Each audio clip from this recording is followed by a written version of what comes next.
Bonjour et bienvenue à tous. Je suis Arnaud Bergozzi, je suis le responsable du programme assurance de la RATP. Et je vous remercie de votre présence pour assister à cet atelier consacré aux neurosciences cognitives.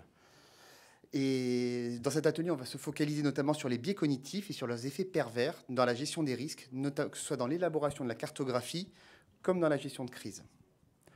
L'objectif de cet atelier est de vous apporter à vous, risk manager, une nouvelle approche dans votre travail en appréhendant ces biais cognitifs et plus largement les sciences comportementales afin d'optimiser le management de risque dans votre entreprise.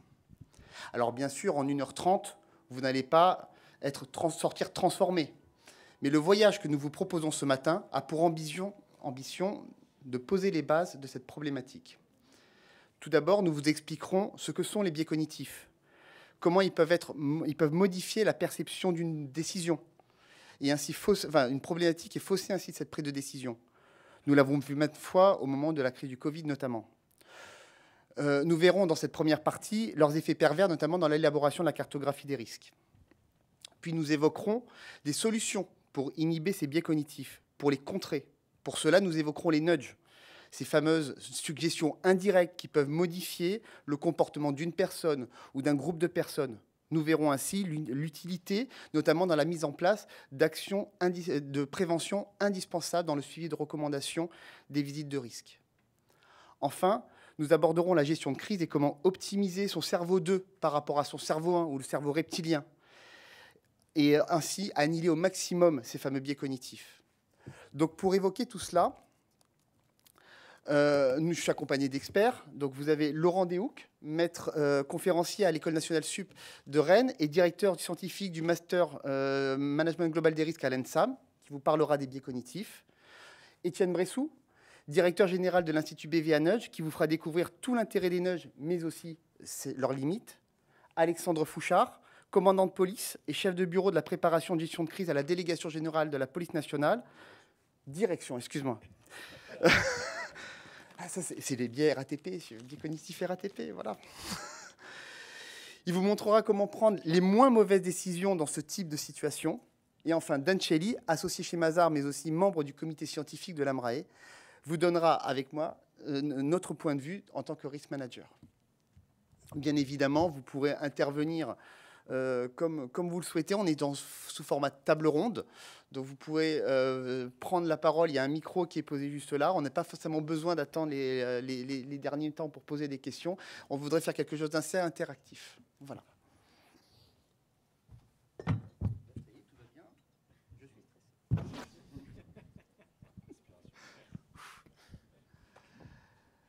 Donc, Laurent, est-ce que tu peux nous parler des biais cognitifs? Tout le monde en parle, on entend beaucoup parler. Les biais cognitifs, qu'est-ce que c'est exactement, Laurent? Pour te répondre, d'abord, c'est pas si simple que ça. Je pense que si on veut s'intéresser à cette question des biais cognitifs, il faut, il suffit d'aller sur Internet et puis de taper les deux termes là pour trouver des listes très très longues de quantité de biais extrêmement variés, quoi. Moi, j'aime bien d'abord dire qu'il faut distinguer. Enfin, il y a les biais cognitifs, c'est-à-dire ce qui fait fonctionner notre cerveau, quoi. Et puis, il y en a d'autres aussi qui sont très importants dans les pratiques professionnelles, qui sont les biais motivationnels, quoi. Donc déjà, je pense il y a plein de distinctions à faire comme ça. Et donc, voilà, si ça vous intéresse, il faut aller regarder ce qu'il y a sur Internet. C'est souvent assez bien fait. Il y a des cartos de tous les biais possibles et inimaginables. Mais avant d'aborder ça, moi, je pense qu'il faut revenir un peu en amont et puis essayer de voir comment vous réagissez à des petits tests comme donc ça. On joue à un jeu. Commencer, quoi. On va faire quelques petits jeux d'abord. C'est parti. Pour vous faire comprendre de quoi il s'agit. Donc on va faire 2 petites expériences de pensée. Et puis après, l'idée, c'est qu'on puisse discuter tous ensemble sur comment est-ce qu'on peut les déjouer, ces biais, ou en prendre conscience déjà, ce serait pas mal, quoi, de se sensibiliser. Donc les objectifs sont très simples pour moi, c'est juste vous présenter un petit peu ce que c'est. Qu'est-ce qu'il y a derrière les biais? Parce que derrière les biais, il y a des fonctionnements du cerveau automatiques, intuitifs. Et je pense que c'est ça aussi qu'il faut peut-être développer un petit peu pour comprendre de quoi il s'agit. Voilà, la première peut-être expérience. Allez. Donc la première expérience, elle nous est proposée par un chercheur américain qui s'appelle Frédéric en 2005, qui s'est amusé à poser ces 3 questions-là à des étudiants déjà sélectionnés dans les plus grandes universités américaines. L'échantillon, c'était plus de 3000 étudiants qui étaient interrogés. Et puis il leur a posé ces 3 questions. Donc moi, je ne vais pas vous poser les 3 questions parce qu'on va perdre un peu de temps, juste la première. Donc j'ai envie que vous focalisiez sur la première, attirez votre attention sur la première question, et puis que je vais vous répéter. Puis il va falloir, je vais vous laisser peut-être 15 secondes pour y réfléchir, et puis me dire la réponse que vous pensez être la bonne. Donc la première question est la suivante. Une raquette et une balle de tennis coûtent 110 € au total. La raquette coûte 100 € de plus que la balle. C'est assez simple. Hein. Combien coûte la balle? Je vais vous laisser 15 secondes de réflexion. Oui, allez-y. 10 €, on entend par là. Ouais. 5. Alors, il y en a qui ont fait le pas supplémentaire. Qui dit 10 qui dit 10 pour lever la main, voir un petit peu dans la salle? Allez. OK, une vingtaine. Et qui dit 5? Ah, quasiment autant. Quasiment autant. Ouais. C'est intéressant. Alors, il y en a qui ont fait un effort cognitif de plus que les autres. Et les autres, c'est trop tôt, c'est pour ça. Les autres, c'est trop tôt, c'est ça. Et puis le but, donc, sur l'expérience avec les 3000 étudiants, il y a une très grande majorité de gens, quand on leur pose la question, qui répondent tout de suite 10, quoi. Après, ceux qui répondent 5, qui est la bonne réponse. Moi, comme je vous parle de biais, vous savez déjà que d'emblée, le premier truc qui vous vient à l'esprit, ça ne doit pas être le bon, quoi. Donc, il y en a beaucoup qui doivent tricher, qui ont déjà fait un raisonnement stratégique en disant « Oh, j'ai envie de dire 10, mais ça ne doit pas être ça. » Donc, Ils sont passés en système 2, en fait. Ils sont passés directement en système 2. Parce qu'ils connaissent... Exactement. Donc, voilà. Pourquoi ce n'est pas 10? Parce que si on fait le test, la balle coûte 10 €. C'est l'hypothèse qu'on a choisie quand on répond 10, quoi. Donc, ça veut dire que la raquette, elle coûte 100 de plus que la balle. Donc, ça veut dire que la raquette coûte 110 €. Et si j'ajoute la balle 10 € plus 110, ça ne répond pas au problème, quoi. Donc, tous ceux qui répondent 5, ils ont fait ce raisonnement supplémentaire de se dire, attends, il faut que je réfléchisse un peu plus que la réponse instinctive que j'ai envie de donner. Et ça les conduit à choisir la bonne réponse. Voilà. Après, je ne vous fais pas les 2 autres questions, mais si je vous donne les résultats scientifiques liés à cette expérience qui est reprise maintenant partout, parce que ce petit test en 3 questions, il est hyper bien corrélé au test de QI, au test de SAT qu'on fait dans toutes les universités américaines. Donc c'est vraiment un très très bon outil pour tester. Par exemple, je pense que dans beaucoup de recrutements, ça pourrait être assez intelligent de poser ce test pour voir comment la personne réfléchit, quoi. Ça ne serait pas inutile et ça prend que quelques minutes, alors qu'un test de QI, c'est beaucoup plus long et c'est beaucoup plus coûteux. Donc, ce que je voulais dire ensuite, on peut y aller, Arnaud, voilà, merci, c'est de dire que, voilà, on ne sait pas très bien comment fonctionne le cerveau humain, c'est très compliqué, donc ça fait pas longtemps qu'on étudie son fonctionnement. Et la meilleure métaphore qu'on a aujourd'hui sur son fonctionnement, c'est celle que nous présente Kahneman, c'est un prix Nobel en psychologie. Enfin, c'est un psychologue, mais il a le prix Nobel d'économie, il n'y a pas de prix Nobel de psychologie. Donc c'est étonnant que les économistes attribuent un prix Nobel à quelqu'un qui n'est pas de leur discipline quand même. Donc c'était récent, c'était dans les années 2000, début 2000. Donc voilà, ce qu'il nous dit sur le fonctionnement du cerveau, et qui est vraiment une bonne représentation de sa manière de fonctionner, c'est qu'on a en fait en parallèle à tout instant deux dispositifs qui sont en fonctionnement. Ce qu'il appelle le système 1, qui est intuitif, on va dire, pour aller vite, et après on va dire le système 2, qui est rationnel, délibéré, stratégique. Donc le système 1, je vous ai caractérisé quelques éléments pour le présenter, quoi. Il est automatique, on n'a pas besoin de réfléchir. C'est ce qui nous vient immédiatement à l'esprit quand on affronte une situation et toutes les situations du quotidien qu'on affronte, quoi. Donc il n'y a pas d'effort, c'est facile, c'est les associations d'idées qu'on construit automatiquement quand on réfléchit ou quand on est juste en train de vivre. Donc c'est inconscient, il y a quelques exemples. Moi j'aime bien la littérature, donc Adamsberg, pour ceux qui aiment Fred Vargas, c'est vraiment le commissaire, le contraire de Sherlock Holmes, quoi, qui fait des raisonnements très compliqués pour trouver une solution. Adamsberg, lui, il fait rien, il se promène, et puis à la fin, paf, il trouve un truc d'un seul coup parce qu'il a l'intuition. C'est vraiment la figure du fonctionnement de ce processus de réflexion qui se passe dans notre esprit sans qu'on en ait conscience, quoi, réellement. Et puis l'autre, le système 2, c'est celui qu'on a tous appris quand on a fait des études. Quelle qu'elle soit, il est contrôlé. C'est pénible de faire des raisonnements, quoi. Dès le début qu'on fait des études, c'est difficile, c'est exigeant, ça demande des efforts, c'est lent, c'est conscient. C'est quand on calcule 27 fois 45, quand on fait, je sais pas moi, un commentaire dans un arrêté de droit, qu'on est en train de rédiger quelque chose, quoi. Donc typiquement, voilà, pour ceux qui aiment la science-fiction, Spock dans Star Trek, c'est la représentation d'un fonctionnement uniquement en système 2. Et c'est pas un fonctionnement humain, c'est-à-dire nous tous, on a les deux qui fonctionnent comme ça, quoi. Et heureusement, on était tous comme Spock. Tout à fait. On aurait des oreilles bizarres, en plus, ça serait pas drôle. Ce que je veux dire aussi là-dessus, c'est que du coup, dans notre quotidien, Quand on regarde le fonctionnement en termes de management au quotidien, on passe notre temps à discuter, à être en réunion, à être en interaction avec plein de gens, et sur un temps très bref. Toutes les études empiriques montrent qu'on reste entre 9 et 10 minutes sur un problème, y compris quand on est en réunion, parce qu'on fait plein d'autres choses pendant que les réunions se passent, quoi, parce qu'elles ne sont pas tout le temps hyper passionnantes, et donc du coup, on répond à des mails, on fait tout un tas de choses comme ça. 9-10 minutes, vous imaginez? Alors qu'est-ce qu'on utilise? Enfin, c'est 9-10 minutes, pas plus, quoi. Même pour les problèmes très compliqués, hein. Surtout notre système 1. Des espèces d'intuitions, des automatismes qu'on a réalisés. Et les biais, ils proviennent de ça. Ils proviennent du fait qu'en fait, on a des décalages entre ce que notre intuition nous construit automatiquement, ce qu'on répond, et la réponse plus raisonnable qu'on aurait pu construire si on avait pris le temps de réfléchir avec notre système 2, quoi. Donc ce qu'on appelle un biais, c'est cet écart-là entre les réponses, les solutions qu'on trouve immédiates, et on va dire la norme, ce qui pourrait être, quand on travaille sur le risque et l'incertitude, voilà, le raisonnement en situation d'incertitude, c'est pas facile d'en construire, quand on verra le résultat après, quoi. Donc voilà. Le deuxième petite expérience, pardonnez, je suis un peu bavard, j'aime bien expliquer les choses, donc c'est mon côté prof, quoi, qui ressort automatiquement. Et donc le deuxième, c'est la situation est la suivante. Je vous demande de faire un calcul de proba qui est assez simple, hein. C'est celui que tous les médecins font quand on va les voir, et puis qu'on a avec un test, hein. Et puis là, la situation de Covid, je pense que tout le monde peut bien comprendre de quoi il s'agit, quoi. Donc on va supposer que la probabilité d'être atteint d'une grave maladie dans la population, c'est de 1%. Voilà, c'est l'hypothèse de base. On a des tests qui permettent d'obtenir de l'information sur cette probabilité pour améliorer la connaissance de la probabilité d'être malade, quoi. Si une personne a cette pathologie, c'est ce que connaît le médecin qu'on va rencontrer, hein, la probabilité d'avoir un test positif, elle est de 80%. Voilà. Si une personne n'est pas malade, la probabilité d'obtenir un test positif tout de même, faussement, ce qu'on appelle les faux positifs, elle est de 10%.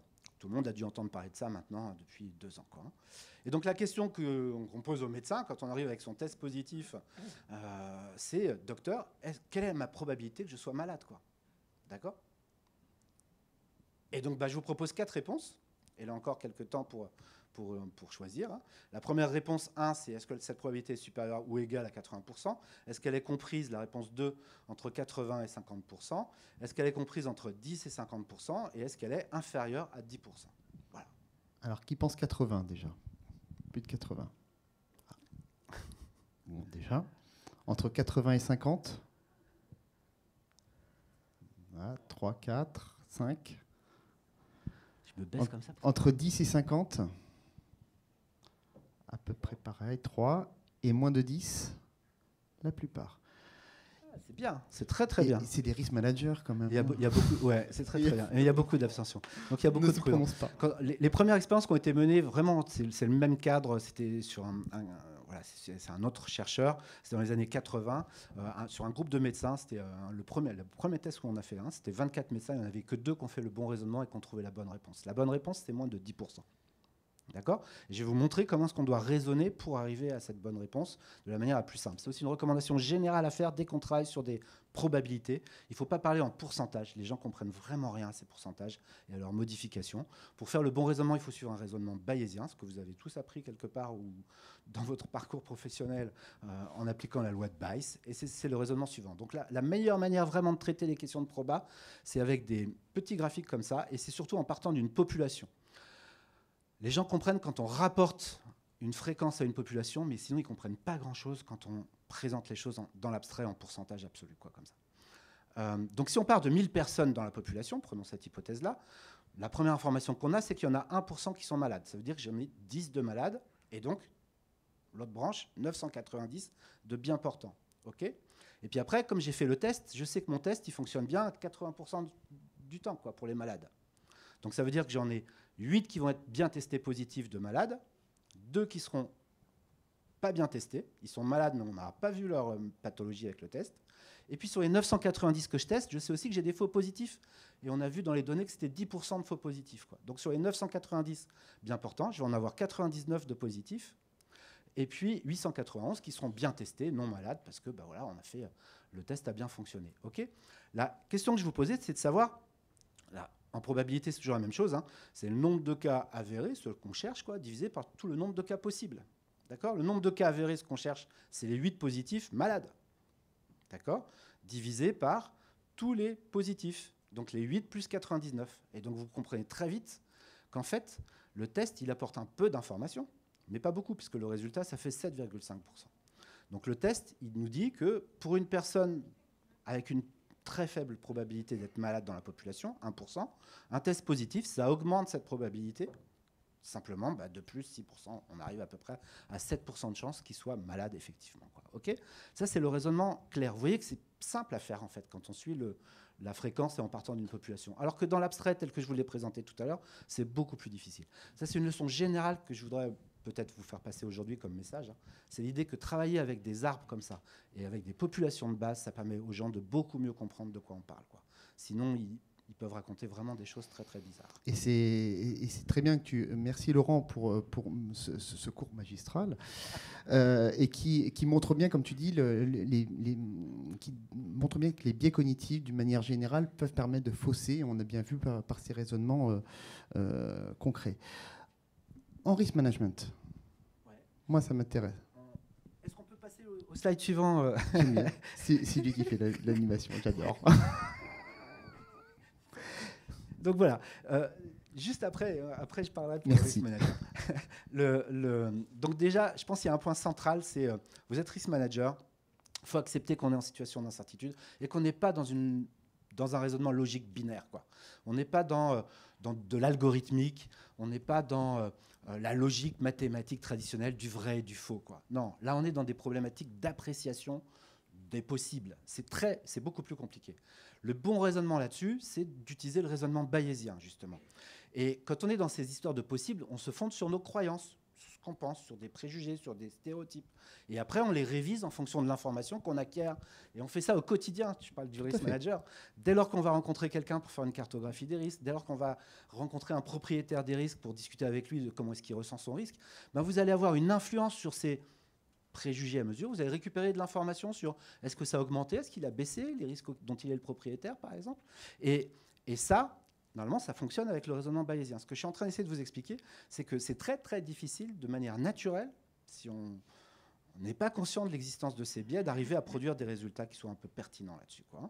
Ce qu'on montre notamment, c'est qu'on échoue pour 2 grandes causes de biais, dont je voulais vraiment vous parler. Alors on va répéter le premier, j'en ai parlé déjà tout à l'heure, c'est le biais de motivation. On prend souvent ses désirs pour la réalité.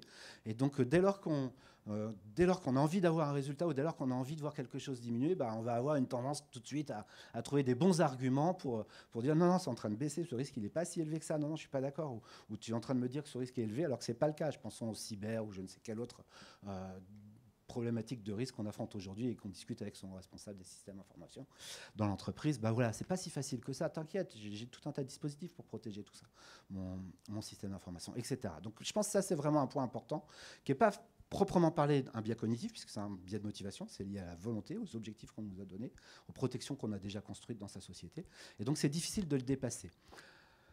Le deuxième biais dont je voulais vous parler aussi, parce qu'il est vraiment celui-là fondamental, c'est qu'on retient souvent que les informations qui nous confortent dans nos idées préalables. Dès qu'on arrive dans une situation, on a déjà des idées sur la question d'un risque, quel qu'il soit, et puis de son niveau, de sa gravité ou de sa fréquence. Et le changer, hyper difficile. On a ce qu'on appelle un processus automatique là, de nos systèmes qui s'appelle l'ancrage et l'ajustement, qui fait qu'on n'ajuste jamais assez par rapport à une donnée de base. Et ça, on l'a démontré, mais dans tous les pays, sur toutes les questions. Cette histoire d'ancrage et d'ajustement, c'est ce qu'on fait. Quand on construit un budget, vous avez tous construit des budgets, qu'est-ce qu'on fait? On commence à regarder celui de l'an passé, quoi. Puis on se dit comment je vais l'ajuster à la nouvelle situation. Vous êtes sûr et certain que vous allez faire des erreurs et que ça ne va pas être tout à fait correct en termes de prévision, parce que la situation nouvelle, celle de l'année qu'on affronte aujourd'hui, elle n'est juste pas du tout la même que celle de l'année d'avant, quoi. Et dans le monde d'aujourd'hui, qui évolue hyper vite, ça, c'est franchement un biais qui est très, très difficile. Donc voilà, là aussi, la piste dont j'ai envie de vous parler pour traiter peut-être tout de suite cette histoire de biais de confirmation, qui est vraiment le plus important, et vous le trouvez dans tous les domaines, c'est de chercher non pas à confirmer ce qu'on croit, mais chercher à infirmer ce qu'on croit. Chercher les preuves du contraire de ce qu'on pense. C'est vraiment très important, parce que moi en plus, je suis scientifique, donc c'est un des critères vraiment les plus importants d'un des plus grands... on va dire épistémologiste, je ne sais plus comment on dit, le type qui fait de l'épistémologie, le philosophe qui fait de l'épistémologie, qui s'appelle Popper. Et il nous dit que c'est ça la caractéristique même d'avoir une démarche un peu raisonnable. Dans ces termes, c'est scientifique, quoi. C'est chercher à produire des énoncés qui puissent être réfutés par des tests, par des expériences, par des faits. Voilà.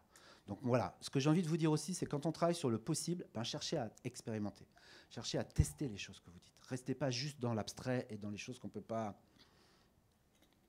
tester, tout simplement. On a bien vu pendant le Covid, notamment, juste une petite digression, mais l'expérience Covid, notamment en mars 2020, a été un des exemples frappants de tout ce qui est les biais cognitifs. Tout ce qu'il ne fallait pas faire, on les a fait. Je me rappelle d'un tweetos, et encore aujourd'hui, il y avait un tweetos qui avait écrit le 5 février, oh, c'est chez les Chinois, c'est très loin. Après, c'est con d'Italiens, ils se confinent, ça n'arrivera jamais chez nous, etc. Le 15 février, continue à sortir, il n'y a pas de masque, tout va bien. 16 février, on est en guerre. Voilà. Donc tous les biais de la politique de l'autruche, comme dit, ont été mis en place. Et on a bien vu que toute cette crise du Covid est une succession de biais cognitifs mal gérés. On a bien parlé, rappelez-vous, de Roselyne Bachot et ses vaccins. On n'a pas besoin de vaccins. Et aujourd'hui, pourquoi il n'y a pas de vaccin? Les masques, ça ne sert à rien. C'est ce qui est c'est pas aujourd'hui qu'on l'a dit. C'est après la crise du SRAS. C'était un sénateur socialiste qui avait posé la question en commission. On dit, mais pourquoi on a fait autant de masques, on a fait autant de prévention de masques, ça ne sert à rien. On a détruit ces masques-là. Et on n'a jamais reconstitué les stocks. Et tous nos présidents successifs n'ont jamais fait parce qu'on a dit, ça ne sert à rien. Parce que le fameux biais de confirmation, etc. Donc, c'est ça, et en tant que risk manager, et c'est pour ça qu'avec Dan, on a décidé de vous parler de ça, c'est qu'aujourd'hui, dans le management des risques, et si on revient sur notre sujet, les biais cognitifs ont des effets maléfiques. C'est comme ça que je le vois. Et aujourd'hui, si on parle de la cartographie des risques, aujourd'hui, et là je vais donner la parole à Dan, en tant que risk manager, comment ces biais cognitifs peuvent notamment fausser le questionnaire, l'élaboration même du questionnaire qu'on réalise pour questionner les propriétaires de risques et pour avoir nos réponses. Alors, c'est assez intéressant. En fait, vous avez plein de biais cognitifs. Lorsque vous faites notamment une cartographie ou quand vous analysez des scénarios de risque majeur. Pour répondre directement à ta question, je vais vous donner un exemple. Et ensuite, je reviendrai quand même sur le Covid. Bien sûr. Avec des éléments de cette semaine, en fait, qui sont assez intéressants sur ce sujet-là précis, des biais, en fait, dont vient de parler Laurent. Simplement, quand vous faites une cartographie, combien de cartographies vous retrouvez avec, par exemple, sur le risque cyber, vous avez finalement ce risque qui apparaît en haut à droite de votre cartographie. C'est-à-dire que vous considérez que vous avez beaucoup de tentatives d'intrusion. Donc vous mettez la fréquence au max. Et si ça arrive, ça peut faire très très mal. Et donc vous mettez l'impact au max. En fait, vous avez un biais dans l'analyse. C'est-à-dire que ce risque-là, en l'occurrence, sort complètement en haut à droite. Mais vous voyez bien que dans la vraie vie, puisque en fait, quand vous croisez dans une cartographie, ça revient à faire finalement l'équivalent de la probabilité ou la fréquence en fonction de votre méthodologie, fois l'impact, en fait, le croisement de ces deux axes de votre cartographie. Vous voyez bien qu'à un moment donné, vous allez dire que le risque que vous ayez, par exemple, un cas de hacking de 10 millions d'euros, vous allez quelque part le multiplier par rapport à la fréquence qui correspond au nombre d'intrusions. Vous pouvez avoir 100 tentatives d'intrusion par jour. Vous voyez que dans votre analyse, en fait, vous êtes en train de croiser deux choses qui n'ont rien à voir. Pourquoi ? Parce qu'en fait, quand vous prenez un risque, le risque, en l'occurrence cyber, en fait, vous savez qu'un risque, il a une jolie distribution comme ça, si vous prenez un seul risque, et que vous avez, dans la vraie vie, vous avez des risques dits de fréquence, avec des impacts qui sont à peu près plus ou moins contenus. Et puis, vous avez des risques rares à fort impact. Quand vous mettez un point dans votre cartographie qui est en haut à droite, donc qui est à la fois à très forte fréquence et à très fort impact, vous vous trompez. Je parle en risque net, en l'occurrence, pour ceux qui sont sur les démarches. En fait, vous vous trompez parce que vous êtes en train de dire que contrairement à ce que l'on a sur toutes les cartographies, vous avez une belle distribution comme ça, là, vous avez un point qui est au-dessus de l'asymptote de votre distribution. C'est pas la vraie vie, en fait, dans les risques, et que vous preniez des risques de marché, que vous preniez des risques opérationnels, enfin, tous les risques, vous n'aurez jamais ce type d'information-là. Le truc, c'est qu'on croise cette notion de fréquence, et donc vous avez vraiment un biais qui rentre en compte, c'est le nombre de tentatives d'intrusion croisées avec le cas qui fait mal. Le cas qui fait mal. Vous voyez bien que ce n'est pas toutes les tentatives d'intrusion qui ont ce type d'impact. Donc vous voyez qu'en fait, mine de rien, ça veut dire que vous avez certains risques de votre cartographie qui sont positionnés à des endroits qui font que vous allez prendre des décisions sans doute erronées ensuite dans le traitement de votre risque qui doit suivre la cartographie. Tout ça parce qu'à un moment donné, vous avez introduit un biais dans votre méthodologie, etc. Autre élément que je trouve intéressant, pour revenir sur le Covid, on le voit en fait, je crois que c'était en début de semaine, 500 000 cas positifs. D'accord, sur le Covid. On est passé à 200 000, 300 000, 400 000, 500 000. 300 000 Ouais, 300 000. 307 000. J'avais 500 000, c'était la semaine dernière. C'était début de semaine. Ouais, Le pic est atteint, d'après Olivier. ouais, c'est clair. C'est ce qu'il dit. La semaine prochaine, on va en discothèque.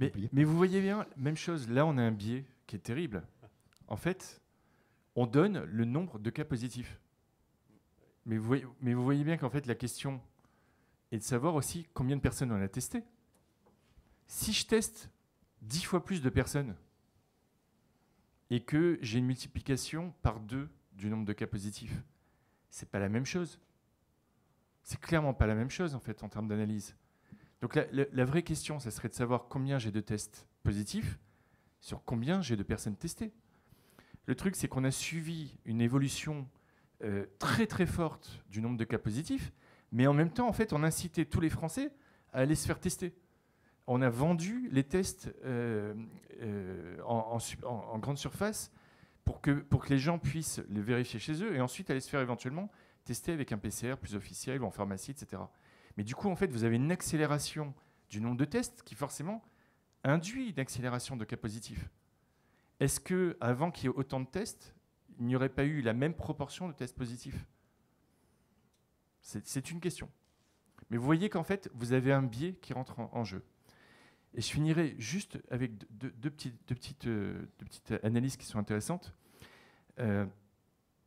Vous avez en fait ce qu'on appelle le biais de disponibilité en termes de biais cognitifs, qui est assez intéressant. Moi, c'est ce que j'appelle le biais du lampadaire ou le biais de l'effet de halo.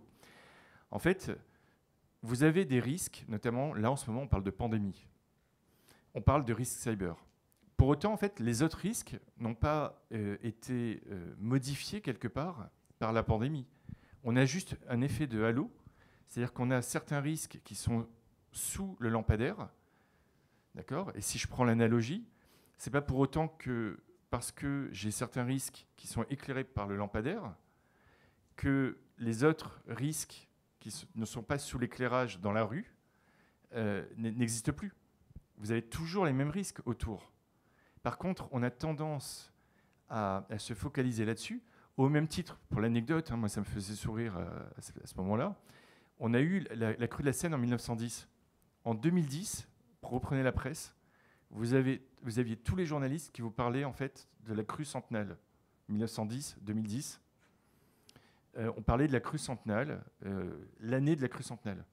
Alors déjà statistiquement, probabilistiquement, etc., c'est une absurdité totale. C'est tous les 3000 ans. La crue centennale, c'est tous les 3000 ans. Et puis c'est pas parce qu'en fait, je l'ai eu il y a 100 ans, qu'on considère que c'est centennal, sachant qu'on a à peu près 3 données pour dire que c'est centennal, ce qui est quand même, en termes de calcul d'écart type, assez limité. Théoriquement, on est censé avoir 36 données pour pouvoir faire un calcul. À peu près 36, une trentaine de données. Donc avec 3 données pour dire que c'est centennal, c'est particulier. Et en plus, l'autre élément, c'est que c'est idiot de penser qu'en fait, en 2010, j'aurais une crue. Ça ne se passe pas comme ça. Ça se passe pas comme ça. Donc vous voyez, vous avez différents types de biais qui interviennent. J'aurais d'autres exemples, mais je laisse pour un peu plus tard. Et juste après, la transition est toute trouvée pour Étienne. On a commencé par un jeu avec Laurent, on va finir par encore un autre jeu, Étienne. Oui, peut-être avant de passer sur cet autre jeu, je vais ajouter un petit commentaire parce qu'on a parlé un peu du système 1 et du système 2 et de toutes ces logiques automatiques. Je voudrais revenir sur un point, c'est il n'y a pas un système qui prend toujours des bonnes décisions et un système qui prend toujours des mauvaises décisions. Je prends un exemple très simple. À partir du moment où vous êtes en train de traverser la rue et que vous entendez un crissement de pneus, vous reculez. C'est automatique et c'est votre système 1. Et il a pris une bonne décision. Et puis parfois, votre système 1, il vous fait prendre des mauvaises décisions. Et tout l'enjeu, mais on y reviendra plus tard, c'est effectivement d'essayer d'utiliser ces biais-là en faveur de la prévention ou autre, mais ça, c'est la deuxième partie. Je veux bien revenir aussi... Oui, pardon. Je vais juste compléter ce que tu dis, parce que c'est vraiment très important. Non, je vais être très rapide. Évidemment que le système 1, il fonctionne super bien, parce qu'il est sélectionné par des millions d'années de vie de sapiens, quoi. Il n'y a pas photo, quoi. Donc si notre cerveau a été configuré comme ça, c'est qu'il était bien configuré pour... dans la perspective de l'évolution, quoi. Il n'y a pas du tout photo. Donc en général, il fonctionne, mais vraiment extrêmement bien. Sauf que dans les problèmes compliqués qu'on affronte dans notre monde moderne, c'est pas celui de Sapiens il y a 150 000 ans, quoi. C'est juste pas du tout le même monde, quoi. Donc évidemment, on réagit très bien à un bruit comme un crissement dans la forêt. D'un seul coup, on a peur, on a envie de se sauver. Tout ça, ça marche, quoi. Mais les problèmes qu'on affronte aujourd'hui, c'est plutôt ce qui se passe dans l'esprit de Poutine ou dans l'esprit de je ne sais quel grand patron qui va lancer une innovation délirante, je sais pas, dans la société. Et ça, c'est pas du tout obligatoirement le bon dispositif pour réagir à ces prises de décision-là. Voilà, et ce qu'il faut, c'est effectivement identifier les problèmes qui tiennent du système 1 et ceux qui doivent être résolus par les logiques de système 2. Et l'autre, et effectivement, merci, on peut passer sur le petit slide. L'autre chose que je voulais vous montrer, c'est que on va faire l'exercice et puis je vais vous dire après pourquoi. Vous voyez deux tables ici, d'accord, sur cet écran. Il y a la table bleue et la table grise. La table bleue ici, la table grise ici. À votre avis, laquelle est la plus longue ? Laquelle de ces deux tables est la plus longue ? Est-ce que c'est la table bleue ou est-ce que c'est la table grise ? On pourrait essayer de lever la main aussi pour voir. Bon, en fait, vous voyez, évidemment, comme Dan vous a fait un petit signe, mais peu importe. De toute façon, vous voyez bien que dans ma question, déjà, il y a un truc et potentiellement, il y a un piège et il y a quelque chose qui ne va pas. Et en fait, la réalité, c'est que ces deux tables sont exactement de la même longueur et de la même largeur. Sauf que le contexte dans lequel on les a positionnées avec les pieds vous font percevoir qu'elles ne sont pas de la même longueur et de la même largeur. L'animation qui est ici, elle est sans trucage, on n'a pas distendu la table au fur et à mesure où elle est en train de se déplacer. Ça, c'est un enseignement majeur. Ça veut dire... Oui.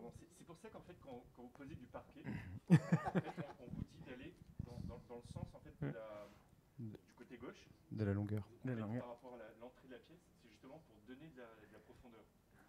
Et vous voyez que très opérationnellement, les biais qu'on peut avoir, on les utilise. Et ce qui, du coup, pour moi, est intéressant ici, c'est que maintenant que vous savez, que j'espère que vous êtes à peu près persuadé que ces deux tables sont bien de la même longueur, vous continuez à les voir de longueurs différentes. Et c'est ça qui est fondamental dans la logique de biais cognitifs dans laquelle on est en train de parler, c'est qu'on a beau les connaître, c'est pas du tout pour ça qu'on va réussir à les contrecarrer et à travailler de manière efficace avec ces logiques-là. Et toujours dans ce mode de perception de biais, on a En tout cas, naturellement, il y a des choses à faire parce que sinon, effectivement, on va être, on va continuer potentiellement à les subir. Donc, il faut réussir à s'organiser pour éviter de subir l'ensemble de ces biais. Le deuxième exemple que je voulais vous montrer, c'est cette photo de femme. Et je vais vous demander la main. Qui voit une femme jeune et qui voit une femme âgée ? Voilà.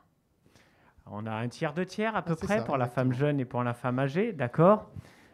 En gros, ce qui est assez passionnant avec ça, c'est qu'on est face à la même chose, au même dessin. Alors la femme jeune, peut-être, la femme jeune, elle a le nez qui pointe vers le haut, d'accord ? Et la femme âgée, elle a la bouche en bas et le menton ici. On a exactement le même dessin. Et pourtant, on ne voit pas tous la même chose face à ce dessin.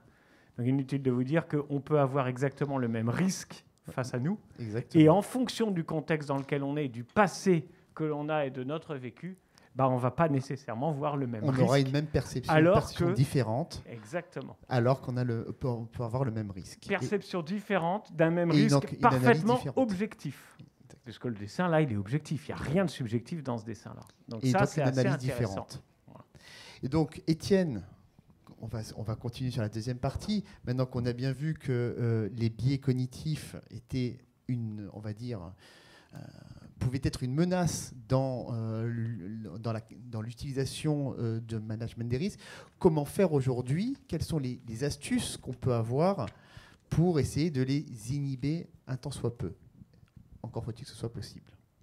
Alors, en fait, la première chose à faire, c'est d'essayer de comprendre l'environnement à l'intérieur duquel on évolue.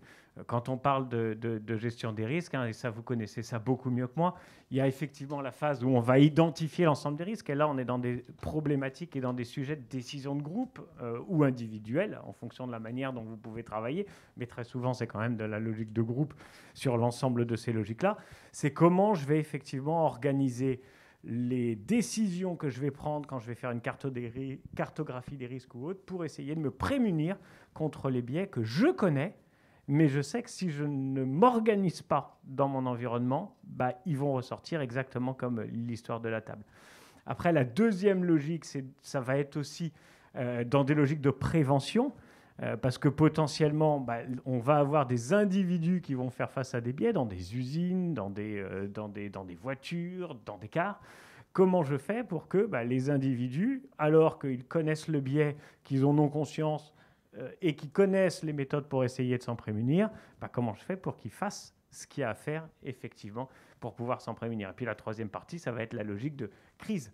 Je suis en crise et qu'est-ce que je fais? Et pour réussir à intégrer la logique de biais à l'intérieur de ces trois étapes, bah, en fait, la première chose à faire, c'est de comprendre l'environnement à l'intérieur duquel on est et de voir comment l'environnement à l'intérieur duquel on est fonctionne.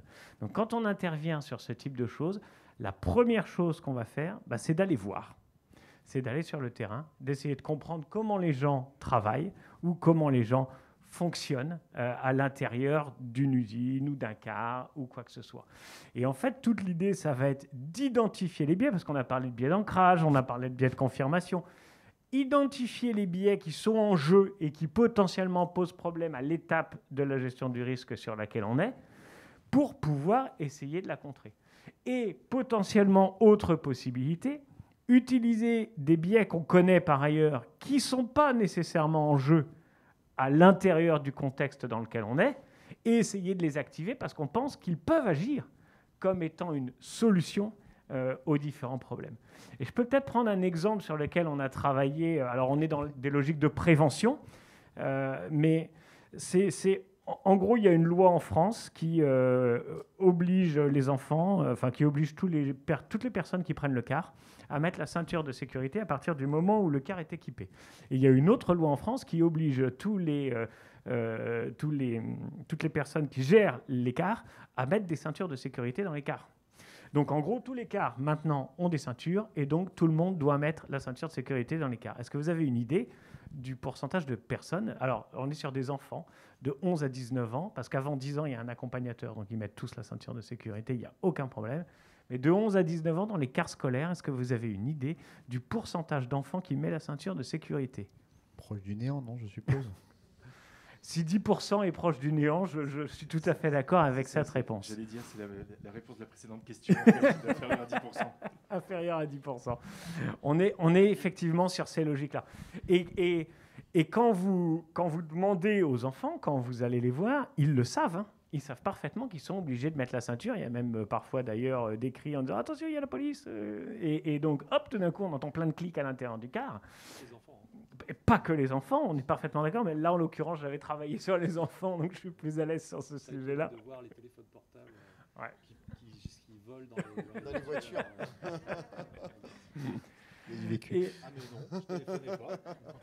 Et en fait, il y a plein de campagnes de communication qui ont été faites par la NATEP, par l'ensemble des parties prenantes. La NATEP, c'est l'association des transports scolaires. Et la seule chose qu'ils ont réussi à faire, c'est à augmenter la connaissance du fait qu'il faut porter la ceinture de sécurité. Mais ils n'ont pas du tout réussi à changer le comportement de prévention à l'intérieur des cars. Alors, comment fait-on, Étienne ? Quand on sait ça, on va à l'intérieur d'un car et on regarde et on observe. Et la première chose qu'on voit et qui saute aux yeux, c'est très simple, c'est un problème de science et un problème de choix par défaut. Quand vous rentrez dans un car scolaire, votre ceinture, elle est dans un enrouleur, elle est complètement cachée. Il y a éventuellement un petit truc rouge qui fait le clic, et c'est tout, c'est une ceinture 2 points, qui en plus, au passage, même si elle a la sécurité nécessaire à l'intérieur d'un car, ne dit pas sécurité dans le cerveau mental de quelqu'un, parce qu'on a en référence une ceinture 3 points. Donc, quand on a compris ce problème-là, qu'est-ce qu'on fait ? On fabrique un petit fourreau, et ce petit fourreau, il permet de sortir la ceinture de sécurité et de la mettre sur le siège. Ce qui fait que, avant, le choix par défaut des enfants, c'est de s'asseoir sur le siège sans même entrer en contact avec la ceinture de sécurité. Après, le choix par défaut des enfants, c'est de s'asseoir sur le siège et d'être en contact avec la ceinture de sécurité. Comme dans les avions ? Exactement comme dans les avions. Sauf que là, vous avez des hôtesses qui passent pour vous dire qu'il faut boucler la ceinture avant. Et en fait, quand vous faites ça, les enfants, ils voient la ceinture, ils la sentent, et la première chose qu'ils font, c'est de la toucher. Alors, soit pour l'écarter, soit pour la mettre. Et au final, vous multipliez par 2,4 le taux de port de la ceinture de sécurité. Alors, on n'est pas à 100%, mais on passe de 10% à 24%, ce qui est quand même un progrès qui est assez notable. Et il y a plein d'autres logiques comme ça. Il y a le choix par défaut, mais il y a par exemple aussi ce qu'on appelle la norme sociale. Pourquoi les enfants ne mettent pas la ceinture de sécurité ? Vous avez tous en tête, c'est ringard. Donc, les autres ne le font pas, moi je ne le fais pas, etc. Là aussi, c'est pareil. Si vous voulez combattre la norme sociale, vous voyez, on identifie le biais. Une fois qu'on a identifié le biais, on va travailler dessus. Et là, pour combattre la norme sociale, il y a des choses à faire en lien avec d'autres biais qui sont celui du messager et celui du pré-engagement, qui est de faire, par exemple, qu'à l'école, on va élire un capitaine de car qui va lui être responsable de faire porter la ceinture à l'ensemble de ses petits camarades. Et tout d'un coup, la norme, elle est en train de changer. Je peux te poser une question, Étienne. Tout ça est très intéressant, mais quelle différence on fait entre le nudge et l'influence ? Parce que moi, je travaille dans un métier où on travaille sur du renseignement, sur ce qui fait marcher les masses, les foules, par exemple. Tout de suite, on en vient à des références de propagande, d'influence, pour ceux qui connaissent Bernays, siècle dernier. Donc, quelle différence on peut faire entre cette influence, qui est quand même une influence, quelle éthique, quelle morale, enfin, je ne sais pas comment tu vas l'expliquer, et la manipulation, en fait, de foule. Alors, on n'avait pas encore donné le mot nudge, mais je vais du coup le définir, parce que je ne suis pas sûr. Non, mais... et merci pour la question, mais... en gros, le fait d'utiliser ces biais pour essayer de les comprendre et ensuite pour essayer d'agir dessus, c'est effectivement ce qu'on appelle le nudge. Et le nudge, si je le traduis en français, c'est coup de pouce. Ça veut dire quoi ? Le nudge, c'est comment j'organise l'environnement social, physique d'un individu pour le faire adopter un comportement. Et j'ajoute, et c'est un début de réponse à ta question, pour l'aider à atteindre ses propres objectifs. C'est-à-dire, si vous demandez aux enfants s'ils veulent porter la ceinture dans le car, oui, plutôt, il faut le faire, etc. Mais ils ont plein de freins. Ça fait ringard, j'y pense pas, etc., etc.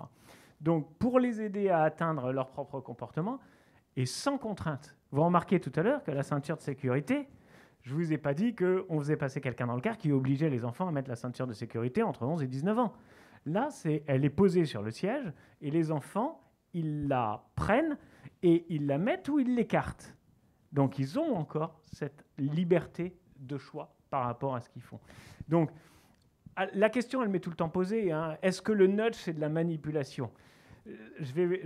En gros, qu'est-ce que vous définissez par manipulation ? Si on prend le sens étymologique du terme, la manipulation, ça a une connotation négative. Donc, est-ce que le nudge est de la manipulation ? Dans ce cadre-là, je réponds très clairement non. Parce que je ne crois pas au fait qu'on puisse faire à quelqu'un quelque chose qu'il n'a pas du tout envie de faire. Un enfant qui n'a pas du tout envie de mettre la ceinture, il ne la mettra pas.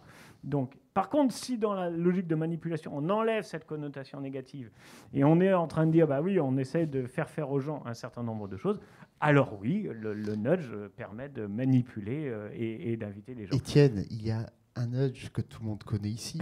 Alors, si tu as un exemple. Ah bah oui. Le pass vaccinal ou le pass sanitaire. Vous avez tout à fait le droit de ne pas vous faire vacciner. Vous avez tout à fait le droit de rester chez vous et de travailler uniquement, d'aller faire vos courses. Si vous voulez aller au cinéma, vous devez. Mais on vous laisse la liberté de choix. C'est une manipulation. Certains vont le voir d'une manière négative, les anti-vax, ou d'autres personnes qui disent « je suis contraint à le faire si je veux continuer à vivre ». Sans connotation, sans jugement de l'action politique. Mais la décision qui a été prise est de dire ça va augmenter la vaccination. Et mécaniquement, statistiquement, ça a fonctionné. Il y en a qui ont appelé à la manipulation. Il n'empêche que l'objectif du gouvernement a été réussi. Ça, c'est un nudge, clairement, qui a fonctionné, en tout cas, d'un point de vue statistique. Et je ne rentrerai pas dans les considérations politiques, bien évidemment. Sinon, prends le micro d'Étienne. Oui, je voulais juste, sur l'exemple du quart scolaire, ou du quart dont parlait Étienne, juste rajouter une chose. En fait, imaginez, si je pousse plus loin, que sur chaque rangée, vous avez une loupiote qui est verte ou rouge. D'accord ? Mais qui est par rangée. En fait, les gamins, ils vont arriver, ils vont avoir envie déjà de voir la loupiote qui passe du rouge au vert. Mais même, et c'est plus pernicieux, si vous le faites par rangée, ça va être « Ah, mais c'est rouge. Et lequel de nous n'a pas mis sa ceinture ?» Donc Il va sentir visé. Vous avez l'influence dont parlait Étienne, c'est que, en fait, même entre eux, ils pourraient être amenés à dire « Mais attends, mais pourquoi tu n'as pas mis ta ceinture, toi ?» Parce qu'on est les seuls, en fait, dans le quart où on fait partie des 3 rangées à rester en rouge. Donc, en fait, vous pourriez même appuyer sur le fait que, parce que ce n'est pas une loupiote individuelle, siège par siège, mais plutôt par rangée, vous pourriez amener, en fait, les gamins à s'influencer les uns les autres, quelque part, juste avec un nudge, juste avec une loupiote, qui fait que, un peu comme dans la voiture, j'éteins le truc une fois que... Alors j'éviterai le bip, bip, bip, bip, bip, comme on a dans la voiture, sur le truc, parce que sur tout un quart, je pense qu'il y a de quoi devenir dingue. C'est clair. Je veux bien réagir à ça parce que c'est effectivement une idée sur laquelle on avait travaillé. Donc ce dont je vous parle, c'est quelque chose qu'on a fait avec la Fondation Maïf et avec Keolis, parce que c'est plus pratique d'avoir un transporteur quand on veut changer des choses à l'intérieur d'un car. François, écoute bien ce qu'on dit. Et cette logique-là était effectivement une idée sur laquelle on était. Le souci de ça, c'est dans la logique de faisabilité. C'est-à-dire qu'à partir du moment où les cars existent, mettre ces systèmes-là, c'est compliqué. Et merci beaucoup, parce que du coup, ça m'amène à bien distinguer 2 logiques. Il y a des logiques d'infrastructure et il y a des logiques de nudge qui sont dans la logique d'utilisation des infrastructures. C'est-à-dire que la petite loupiote rouge qu'on peut mettre sur chacune des sièges ou sur chacune des rangées, on est complètement dans une logique d'infrastructure. Et alors, qu'on soit bien clair, le nudge, c'est un complément à tout ça. Hein. C'est-à-dire que l'infrastructure, c'est juste fondamental au départ. Donc, il y a cette logique d'infrastructure. Le fait de dire, tiens, la loupiote, plutôt que de la faire allumer par siège, on va la faire allumer par rangée pour aller chercher la norme sociale. Là, on est complètement en train de travailler sur la logique de biais. Et effectivement, on est complètement dans cette logique-là. Mais elle nécessite l'infrastructure, effectivement, en amont, pour pouvoir Tout est pour une pouvoir la question de mettre en place. faisabilité. Moi, je voulais juste ajouter un truc par rapport au thème de la manipulation, qui est la critique qu'on fait générale. Tout le monde critique surtout notamment en France, et puis les gens de Sciences Po qui ont fait des bouquins spécifiques là-dessus à Paris, parce qu'il y a plein de Sciences Po, mais donc Sciences Po Paris. Mais bref, c'est pas ça que je veux dire. Ce que je veux dire, c'est que ce qui est intéressant, c'est qu'un des créateurs du nudge qui s'appelle Sunstein, il a fait des études. Après, il a testé les gens qui étaient nudgés en leur demandant après coup, voilà. Vous avez été nudgé, qu'est-ce que vous en pensez ? Vous trouvez ça plutôt bien ou pas bien ? La réponse vraiment très majoritaire, c'était qu'ils étaient plutôt contents d'avoir été nudgés, parce que ça allait dans leur intérêt à eux, quoi. Et donc ça, c'est une première réponse qu'on peut faire concernant la manipulation, quoi. Et Sunstein, non, il est juriste. Ouais. Il est juriste. Bref. Continue, dans Laurent. un département de droit et co-management. Donc Continue, Laurent. Et le deuxième truc que je voulais dire, c'est ce qui est hyper important, c'est l'absence de contraintes. Très souvent aussi, pour amener ça aussi en termes de management des risques, on On établit des contrôles internes, on fait tout un tas de contraintes supplémentaires sur les gens pour qu'ils suivent des procédures, tout ça. Le nudge, c'est vraiment pas cette idée-là. On contraint pas, quoi. On utilise juste la connaissance qu'on a des biais et des comportements en général que les gens vont avoir dans telle ou telle situation, en leur laissant le choix. Ils font absolument ce qu'ils veulent, quoi. Et ce choix, on sait juste que, en grande majorité, les gens vont suivre l'orientation qu'on a changé dans leur environnement pour les conduire à un comportement qui semble souhaitable pour eux-mêmes, quoi. En termes, voilà, c'est ça que je voulais dire. Je vais rebondir là-dessus, sur ce slide-là que je voulais vous montrer. Alors, mesdames, le premier, vous ne le connaissez pas, logiquement. Nous, les hommes, on en a vu quelques-uns avec ce qu'on appelle la mouche. C'est pour pouvoir uriner proprement. Donc, voilà, on appelle ça une mouche. Baisse de 70% voilà.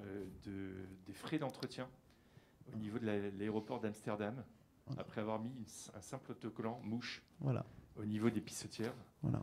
70%. Je ne sais pas si vous voyez sur tout un aéroport ce que ça représente à l'année. Je pense qu'il faut quand même expliquer pourquoi, le mécanisme, parce que Bien tout sûr. le monde ne l'a pas nécessairement en tête. Je te laisse. Ouais, je suis vraiment sûr que je dois expliquer ça à moi, je vais l'expliquer, il n'y a aucun problème. Je préfère que ce soit Étienne. Oui, en gros, je garde ma réputation pour moi. Vas-y, Étienne. En gros, l'idée est très simple. Si vous mettez une mouche au fond d'un urinoir, les hommes visent la mouche. Et en visant la mouche, ils visent beaucoup moins à côté. Et c'est ça qui fait effectivement l'effet sur lequel on est. Le deuxième exemple qui est plus sérieux et qui, moi, m'intéresse particulièrement en tant que risk manager à la RATP, c'est le nombre de mégots qu'on peut retrouver un peu partout dans des endroits et quand dans les visites de risque. Chaque fois l'assureur il y a des mégots par terre. Chaque fois on fait la chasse aux mégots. Enfin moi je sais depuis que je fais ce métier, je fais la chasse aux mégots à chaque visite de prévention. Et systématiquement on en trouve quoi qu'il en soit, et pas que des vieux qui datent d'il y a 10 ans, certaines encore un peu légèrement allumées. Ce deuxième exemple est très intéressant. Voilà, voilà, quel meilleur joueur, Ronaldo ou Messi? Voilà, vous avez qu'à mettre votre mégot de cigarette dans celui qui est le bien. C'est rigolo et ça permet surtout de rendre un peu plus propre le site. Et je trouve que ce sont des exemples enfin à prendre. Il y en a beaucoup sur les plages, le deuxième. Oui, tout à fait. Ils en ont mis énormément sur les plages en France. Tout à fait. Mais je trouve ça intéressant, c'est des exemples intéressants à travailler. Le dernier, qui est, en tant qu'à la RATP, j'ai trouvé ça très intéressant. Dan, c'est toi qui me l'a présenté. Voilà, vous savez, toujours les dernières personnes qui courent, alors qu'il y a un métro toutes les 2 minutes, hein, évidemment, on n'est pas à la SNCF. Visez mon regard. Les portes qui se ferment très rapidement et les gens qui courent et qui se prennent le bras au milieu. À moi, c'est le sac. Des fois, c'est le sac, mais des fois, c'est le bras. Alors, c'est souvent la porte, elle s'ouvre. Mais des fois, les gens... J'ai déjà vu quelqu'un qui est parti avec le bras déjà dans la porte, à RR de la Défense, pour aller jusqu'à Nanterre. Bref, de mettre, on va dire, d'une manière amusante, comme on a mis... nous, on a comment il s'appelle le lapin j'ai oublié son nom, pourtant je suis à la RATP. Mais bon, le petit lapin qui dit attention attention à tes doigts, tu vas te pincer très fort. C'est une sorte de nudge. Là, on est sur un nudge un peu plus croquant, puisque les portes se referment, les dents se referment sur vous et vous pouvez être mangé. Et là, vous faites appel à votre système 1. C'est qu'en fait, vous savez que c'est un autocollant. Mais si vous réfléchissez, que vous êtes en système 2. Par contre, intuitivement, en fait, vous n'avez pas envie de mettre votre tête ou votre bras dans quelque chose qui va vous croquer. Donc intuitivement, en fait, sans réflexion, en utilisant uniquement votre système 1, vous allez éviter de vous retrouver attrapé par la porte, quoi. Et ce qui permet de fluidifier le trafic. Exactement. Voilà pour les nudges. On va terminer. Je voulais juste donner un retour d'expérience sur les nudges. C'est important, rapide. Oui.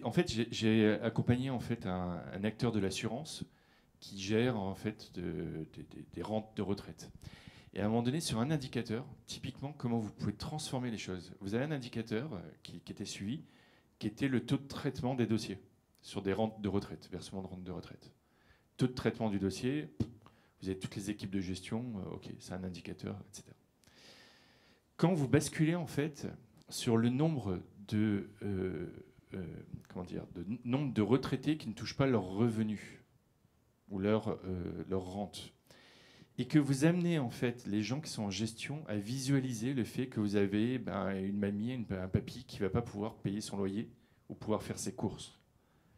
En fait, vous personnalisez quelque part le sujet, et vous êtes plus sur un indicateur de production basique. En fait, vous êtes sur quelque chose qui engage les personnes à rendre un service. Et donc, chacun va penser à son papy, sa mamie, etc. Et chacun va du coup, être davantage impliqué sur le fait d'amener à ce qu'il y ait un minimum de personnes qui ne va pas toucher sa retraite dans les temps. Et vous voyez qu'en fait, avec des choses simples, vous basculez un comportement, vous pouvez potentiellement basculer un comportement. Et là, en l'occurrence, ça a été assez marqué en fait, en termes de comportement dans les équipes de gestion. Et vous avez plein de choses comme ça que vous pouvez activer et qui sont vraiment des trucs et astuces qui vous permettent, en termes de risk management, en termes de contrôle interne, d'efficacité d'indicateurs, etc., ça vous permet en fait d'avancer. Et de la même façon, et pour finir, vous pouvez mettre en place des jauges, par exemple, sur le nombre d'incidents déclarés. Je sais que le sujet des bas incidents est compliqué pour toutes les entreprises. Si en fait les gens visualisent une jauge avec un niveau, en fait, vous changez les trucs parce que chacun en fait se projette sur le fait de voir cette jauge qui évolue dans un sens ou dans un autre. Et du coup, en fait, vous accompagnez quelque part l'implication des personnes. Donc voilà, c'est des petites astuces comme ça qu'on peut utiliser. Il faut aller plus loin, bien évidemment, mais c'est quelques exemples. Juste, du coup, je rebondis pour dire qu'effectivement, le nudge a principalement... les premières applications, elles sont d'abord sur les logiques de politique publique. Ensuite, ça a basculé du côté de l'entreprise, d'abord sur des problématiques qui sont potentiellement marketing, orienté client, orienté consommateur. Et dans un troisième cadre, ça a basculé sur effectivement l'interne. Et il y a énormément de choses à faire, effectivement, comme l'exemple que tu citais sur l'interne. Nous, on a travaillé aussi pour des assureurs sur des logiques de ce type-là, qui est comment je fais pour donner un mindset un petit peu plus orienté client à l'ensemble du back-office pour qu'effectivement, ils puissent délivrer une promesse de marque. Donc, on a effectivement ces logiques citoyens, client, consommateur, et ensuite, effectivement, nudge management. Merci Étienne pour cette partie, j'espère, un peu très intéressante sur la partie des nudges. Maintenant, passons sur la partie gestion de crise. Et on l'a vu, hein, on parlait du Covid, mais aujourd'hui, dans un système de crise, quand on est en exercice, même en exercice de crise, que ce soit en exercice ou en situation réelle, on voit que le système 1 est quasiment utilisé à 100%. Pour la petite histoire, j'ai même eu en exercice de crise, dans ma précédente expérience, c'était chez Pierre et Vacances, on simulait un incendie. Et on avait mis des photos de personnes qui sortaient sur civière, etc. Et on avait fait venir la responsable du service client qui est arrivée. Elle s'est mise en larmes. Mais c'est vrai. Non, c'est un exercice. Le système 1 et le système donc, émotif, c'est toute l'émotivité qui ressort et en tout cas peut totalement annihiler l'esprit de décision. Et c'est ça que je voulais entendre de toi, Alexandre. Tu veux me nudger directement, tu veux entendre des choses de moi. Voilà, dis-moi comment toi, dans ton métier, la gestion de crise, tu utilises les biais cognitifs ou tu les maîtrises dans ton système. Ok, merci pour l'invitation d'abord. Bonjour à tous. Donc effectivement, moi je suis policier, ce qui ne me conduit pas naturellement sur la gestion de crise ou la préparation aux crises. D'abord, un truc. Il me semble que quand on travaille dans l'univers du risque et dans la perception des dangers, dans des représentations de ce que peuvent être des dangers, il faut avoir une démarche. Un peu comme quand on fait de la continuité d'activité, on fait des plans, mais avant on a une démarche. Par exemple, quand on entre dans une salle comme celle-là, personne ne l'a fait. Moi, j'ai l'habitude, en réunion, n'importe quand, de faire une chose très simple qui s'appelle un briefing TEM, Threat and Error Management, que les pilotes font d'ailleurs régulièrement. C'est un briefing contextuel, 3 minutes, 2 minutes. C'est de se dire ensemble, avec le collectif avec lequel on est, qu'est-ce qui peut se passer ? C'est quoi les erreurs ? C'est quoi les menaces qui peuvent se présenter dans notre moment là tout de suite ? Typiquement, on rentre dans une salle, on ne la connaît pas, enfin moi je ne la connaissais pas, je regarde où sont les issues de secours, je me dis qu'est-ce qui peut se passer ? Quel risque ? D'accord ? Si je suis en voiture, est-ce qu'il pleut ? Voilà, contextuellement, qu'est-ce qui peut se passer ? Donc là, on le fait, même dans une réunion de base, votre réunion hebdomadaire de point de situation sur l'activité, même si on connaît, on se rappelle qu'on est au 17e étage, qu'il y a une issue de secours, que s'il y a une alarme, on sortira par là, et au moins c'est dit. Pourquoi on fait ça, je vous le dirai après. Deuxième chose, sur ce briefing, on peut aussi identifier, par exemple, l'idée qu'il y en a un ou une qui peut faire un malaise. Et dans ce cas, on identifie les personnes qui peuvent être les personnes ressources à l'avance. Y a-t-il un médecin dans la salle ? Un médecin dans la salle. D'accord ? Ou quelqu'un qui est en capacité d'agir s'il se passe quelque chose. Pourquoi on fait ça ? Parce que ça permet, et je reviens maintenant sur la thématique qui nous occupe, ça permet de se libérer de la charge cognitive, en fait. Pourquoi ? Parce que quand on rentre en crise, on est d'emblée confronté à des situations complexes et pas que compliquées, parce que c'est très différent, les deux notions. On va être sujet au stress. Vous avez tous vous connaissez le stress. Alors le stress, c'est pas mauvais en soi, hein, c'est pas une mauvaise chose. Le stress nous permet d'avoir un certain nombre de réflexes et de mettre en œuvre des actions adaptées, mais le stress, c'est aussi extrêmement épuisant, fatigant, et ça nous limite dans nos perceptions. Et surtout, en crise, et tu peux peut-être passer la slide suivante, il faut prendre des décisions. Alors on a parlé beaucoup de choses, mais c'est vrai que souvent on a effleuré le problème de la décision et de la rationalité dans nos prises de décision. Pour résumer tout ce qui a été dit avant, nous sommes sujets à une rationalité limitée. Le problème majeur, c'est qu'on ne le sait pas suffisamment. On a le sentiment qu'on sait bien, qu'on décide bien, qu'on agit bien, qu'on perçoit bien. Or, on parlait d'illusion. Nous sommes tous sujets, victimes d'illusions du quotidien. La table tout à l'heure, c'est une illusion, et pourtant, on a beau savoir que c'est une illusion, on ne la perçoit pas. Là, je vous ai mis tout simplement une petite diapo avec les mots qui rappellent la crise. Alors la crise, c'est quoi ? On n'est pas en crise tout le temps. D'abord, c'est important de le rappeler, et dans les organisations, on a besoin de travailler sur la notion de crise. Ce qui fait crise pour un ne fait pas crise pour l'autre. Du coup, ça demande de se préparer, d'anticiper, de construire une représentation et une définition de la crise pour savoir qu'on y est lorsqu'on y est. Vous le voyez, quand on interroge des gens sur qu'est-ce que leur évoque la notion de crise, les mots les plus saillants sont ceux qui reviennent le plus souvent. Alors vous avez des histoires de coordination, de déstabilisation, d'incertitude, de prise de décision. Le risque est évoqué plusieurs fois. Vous avez là le risque bon, ça, dans sa définition standard, mais aussi d'autres types de risques. Vous avez la notion d'improvisation, de timing, etc.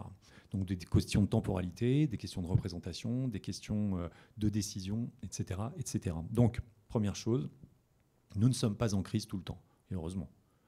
Ça veut dire que quand on rentre en crise, on va dégrader un mode d'organisation nominal pour essayer de faire face à ce qui nous percute. La crise, ça appelle deux choses de principe. D'abord, il n'y a pas de sachant en crise, d'accord ? Moi, je n'en connais pas en tout cas, même si sur les plateaux de BFM ou d'ailleurs, on en voit beaucoup.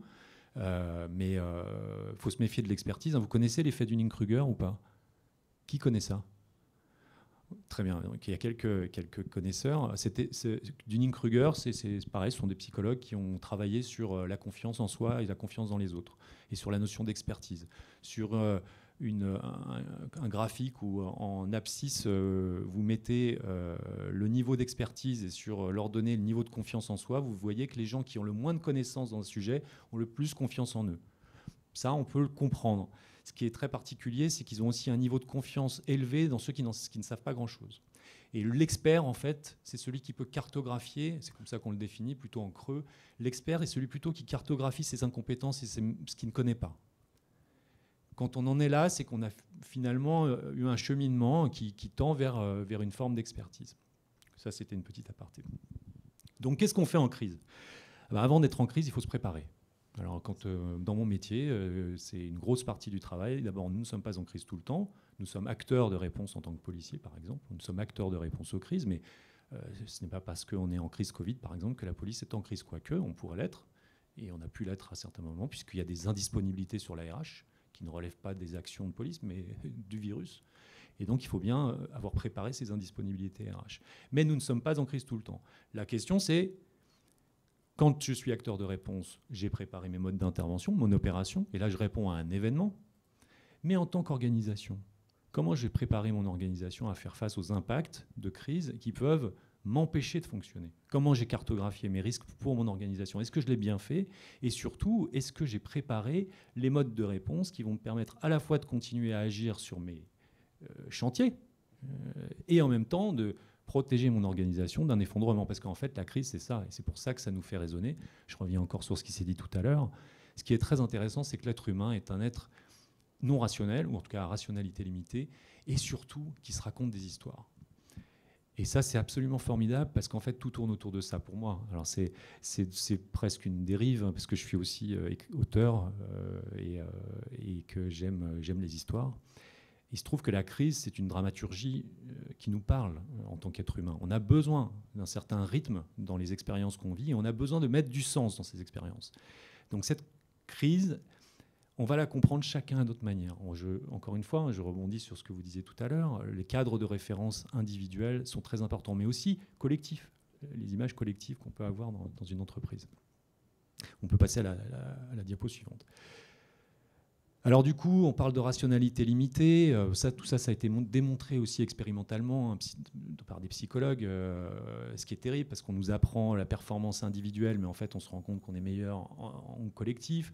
On nous apprend à être un winner ou une winneuse, alors qu'on sait bien qu'on n'est jamais aussi bon que quand on fonctionne sur des projets communs. Bref, beaucoup de choses sont contre-intuitives. Et la crise appelle vraiment de l'organisation, de la méthode. Alors, 2 exemples concrets, parce que c'est toujours bien d'être concret.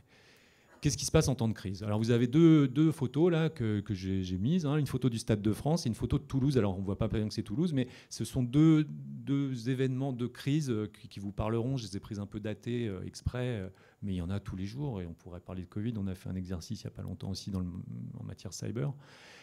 Stade de France 2015, vous vous souvenez, les attentats, il y a un match.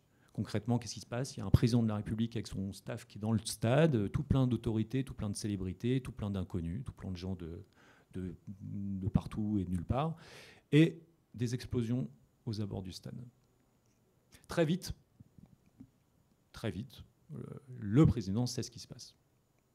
Il y a des gens qui se sont fait exploser, il y a en tout cas un attentat, un suicide qui a été conduit. Et la question qu'on lui pose, c'est chef, puisque c'est le chef qui est là. Même si ce n'est pas lui qui est responsable du stade ou responsable de quoi que ce soit, c'est le chef. Chef, on est 80 000 dans le stade, est-ce qu'on évacue? On n'évacue pas. Et c'est maintenant, il faut décider. C'est quand même pas évident. Vous voyez que les enjeux de décision sont très difficiles. En crise, c'est ça. Très clairement, ce sont des décisions extrêmement complexes, extrêmement difficiles à prendre. Et qu'est-ce qu'il a comme élément de décision? Alors, il a des éléments de décision parce que sur place, c'est quand même organisé. On a préparé. Il y a ce qu'on appelle un pré-commandant des opérations de secours, un commandant des opérations de police, pour faire simple, et puis des gens dont le métier, c'est d'envisager des situations critiques ou de dégradées. Et ils se font ils essayent de prendre conscience de la situation. Je reviendrai après, c'est-à-dire qu'ils essayent de comprendre ce qu'il se passe. Ça, c'est la première chose à faire. En crise, on ne comprend jamais rien. On a l'impression de comprendre pour toutes les raisons qui ont été vues avant, alors que l'enjeu, c'est que dans le contexte, à l'instant T, il faut qu'on se mette d'accord sur une représentation de ce qui se passe. Qu'est-ce qui se passe? Des gens, 2 personnes ou 3 personnes se sont fait exploser aux abords du stade. S'ils se sont fait exploser aux abords du stade, c'est peut-être qu'ils n'ont pas pu rentrer. S'ils n'ont pas pu rentrer, c'est que probablement les mesures de sûreté-sécurité étaient efficaces.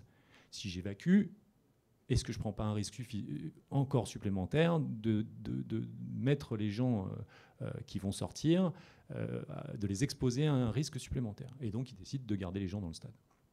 C'est un peu le cheminement d'un processus de décision. C'est très raccourci, mais c'est un peu comme ça que ça s'est passé. Toulouse, même chose, très rapidement. Le préfet de Toulouse, qui est le chef de la gestion de crise, en France, le préfet, c'est celui qui est le patron de la gestion de crise. Il est dans son bureau, il est en train de travailler, et d'un seul coup, explosion, ses vitres tombent, il regarde par la fenêtre, il voit des blessés partout, on lui dit « Oh là là, monsieur le préfet, c'est la catastrophe, on est en guerre. » Biais, c'est quand Toulouse ADF, vous vous souvenez? Décembre 2001. Non, septembre 2001. 21 septembre 2001. Septembre 2001. 10 jours après le 11 septembre. 10 jours après le 11 septembre, voilà. Pardon pour le énorme biais. Donc on a cru que c'était un attentat. Nouvel attentat, c'était après les World Trade Center. C'était une certitude. Exactement. C'était pas une hypothèse. C'était une Absolument. certitude. Ça a été une certitude pendant quelques jours et ça s'est dégonflé assez vite après. Mais ce qui est intéressant là-dedans, c'est quoi? C'est que le préfet, très vite, on lui donne un coup de fil, on lui dit « Chef, il y a un problème. ce qui a explosé, c'est une usine chimique, il y a un nuage toxique qui va passer sur la ville. Les prévisions météo, on ne peut pas les avoir tout de suite. Il y a un vent défavorable, on évacue la ville. Qu'est-ce que je fais? Qu'est-ce que je décide? En l'occurrence, ils décident de ne pas évacuer. Ils voient qu'il n'y a plus de fenêtres au bâtiment. Donc, confiner les gens, ça ne sert pas à grand-chose. Leur dire restez chez vous quand il n'y a plus de fenêtres chez soi, c'est embêtant. Mais ils pensent aussi il y a des questions d'évacuation de blessés, il y a des questions de saturation des axes, etc. et d'acheminement de secours. Et il fait ce choix, qui finalement est le bon choix, puisqu'il s'avère que le nuage n'existe pas vraiment et qu'il passe pas sur la ville. Bref, tout ça pour dire que la question, c'est pas de prendre la bonne décision. Et souvent, j'entends, on va prendre les bonnes décisions. Ça marche pas. C'est choisir la meilleure option en meilleure connaissance de cause. Voilà. Et pour ça, il faut connaître la cause. Et juste pour compléter tes propos, Édouard Philippe, qui était présent hier en plénière, je vous invite à regarder un documentaire extraordinaire qui a été fait par un homme de gauche. Qui s'appelle Édouard, mon pote de droite, qui a suivi, donc un ami de 30 ans d'Édouard Philippe, qui a suivi tous les mois une interview au cabinet, qui a suivi Édouard Philippe avant d'être Premier ministre et pendant être Premier ministre et pendant la crise du Covid. Et vous voyez Édouard Philippe comme à nu, pas du tout comme vous pouvez le voir sur les plateaux de télévision, comme vous avez pu le voir hier. Et clairement, il disait ça, il dit « Je ne prends que des mauvaises décisions, mais j'essaie de prendre la moins mauvaise ». Et vous le voyez, quand on parlait des masques, il n'y a pas de masque, tout le monde lui tombait dessus. Mais oui, mais il n'y a pas de masque. Qu'est-ce que tu veux que je fasse? Tu veux que j'en crée? Les Chinois, c'est bloqué. Les ports sont bloqués. Comment je fais? Il n'y a qu'à Faucon. C'est pas possible. Et je vous invite vraiment à regarder ce documentaire qui est très marquant d'un chef de bord, d'un capitaine de bateau, d'un capitaine de navire, qui, en pleine tempête, dit je dois éviter les icebergs. De toute façon, je vais m'en prendre de toute façon. Mais c'est pas grave, je vais le faire.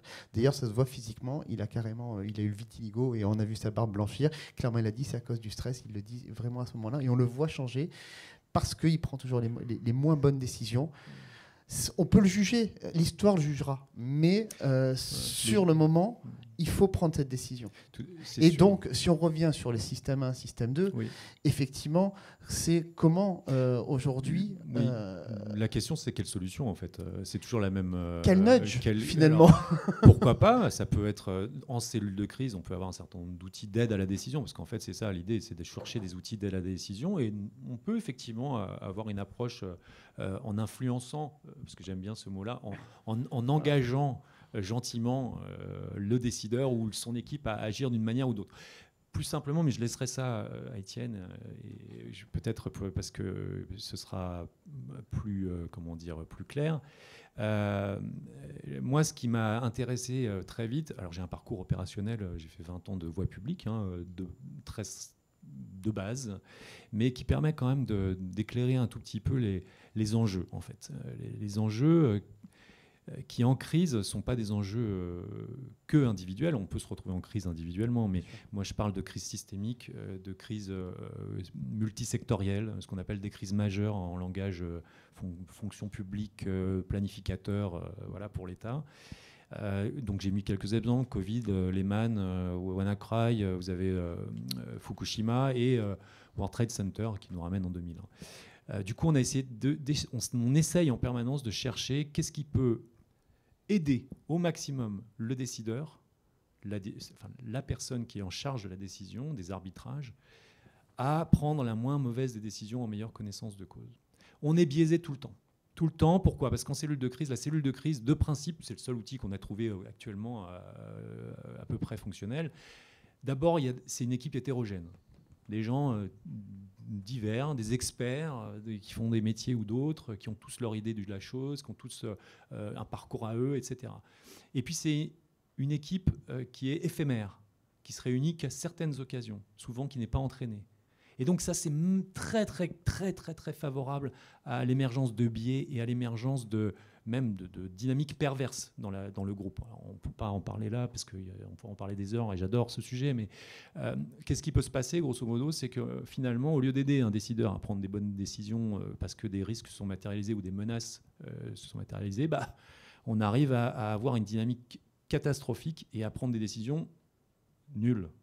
et surtout qui peuvent être dommageables et rajouter de la crise à la crise. Donc ce qu'on veut éviter, c'est quoi? C'est qu'il y ait la crise dans la cellule de crise. Grosso modo, on en est là, quoi. Alors, qu'est-ce qu'on fait?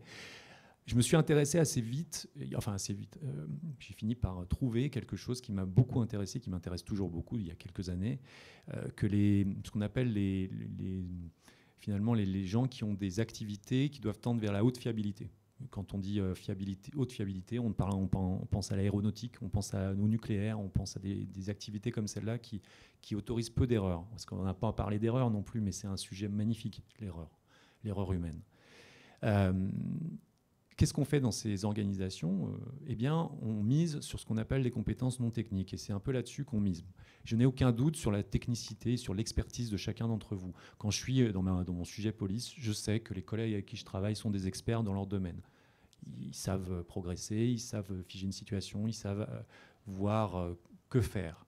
Néanmoins, j'ai beaucoup plus de doutes quand il s'agira de bosser ensemble.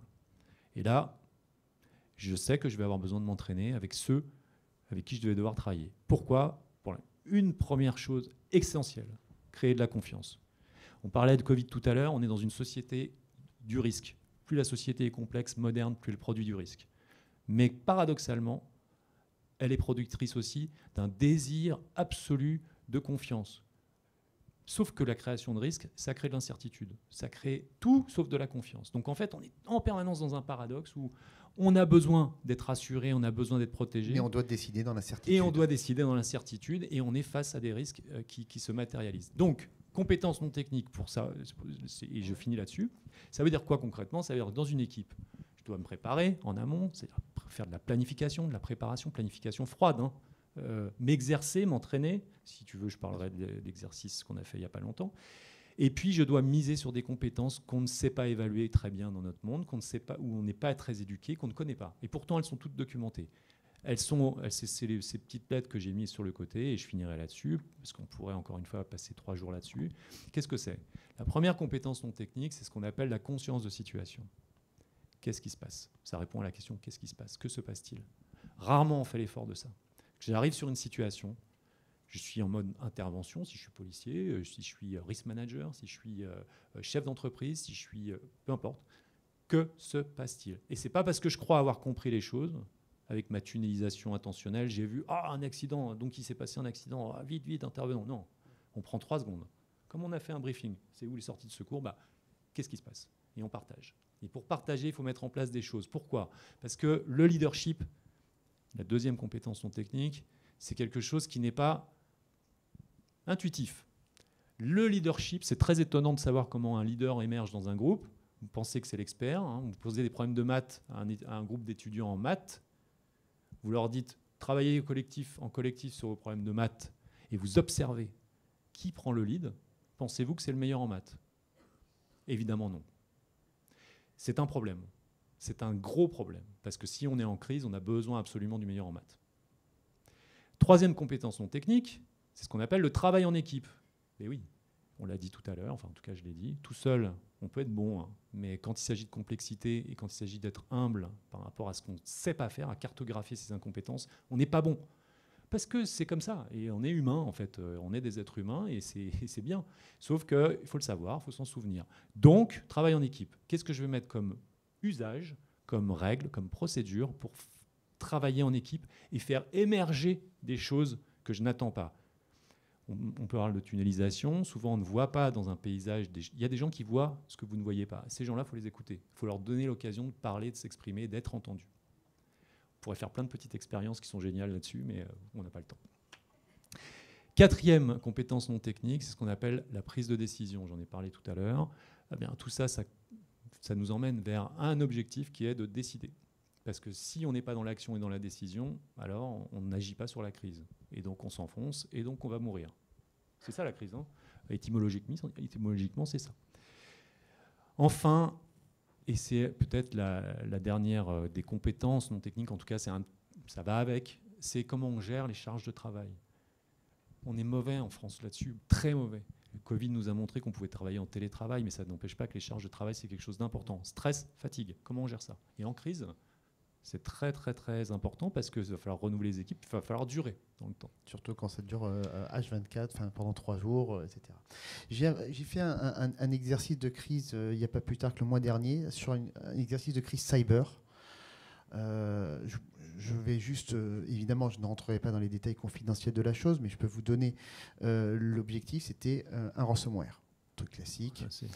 800 000 données qui étaient aux mains d'un hacker. Dans l'exercice que j'ai préparé avec le directeur de crise, j'ai voulu impliquer un négociateur en cyber, qui vous. On l'a briefé, il y avait la préparatrice de l'exercice qui faisait le hacker. L'idée, c'était, est-ce qu'il interviendra ou pas? Est-ce que la décision de le faire intervenir sera prise par le directeur de crise ou le RSSI? Et ce qui était très étonnant, c'est que, et comme tout le monde ici, en tout cas je pense, en tout cas vous allez tous le dire officiellement, mais le COMEX dira on ne paye jamais les rançons. Et le RSSI est resté sur on ne paye jamais la rançon. Donc, on ne contacte pas le hacker, on ne négocie pas. Qu'est-ce qui s'est passé? Le hacker a livré 400 000 données. Et dans le rétec, je lui ai dit, mais c'est pas parce qu'on ne paye pas qu'on ne négocie pas. Je lui ai dit, regardez, dans une prise d'otage, un preneur d'otage, il a 10 otages. Si on ne l'écoute pas, il en tue 2, il a dit, c'est pas grave, j'en ai encore 8. On continue. C'est ce qui ne se passe jamais dans une vraie prise d'otage. Et là, le biais cognitif, c'est le COMEX a dit on ne paie pas, donc on ne négocie pas. Et ce rétexte était très intéressant puisque, effectivement, pour utiliser ce système 2 plutôt que ce système 1, et tu l'as dit le mot, c'est mettre en place des procédures et exercer ces procédures. Absolument. Je crois que c'est vraiment une leçon qu'on a apprise avec le temps, parce qu'en France, on n'est pas si mauvais dans la gestion de crise. J'ai eu de la chance de voyager dans pas mal d'endroits pour faire des benchmarks, voir un peu comment ça fonctionne ailleurs. 2 minutes, très bien. Et on est plutôt pas mauvais.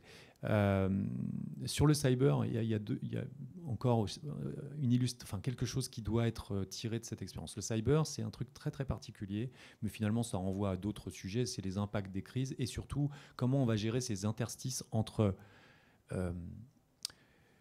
les compétences globales et le technique.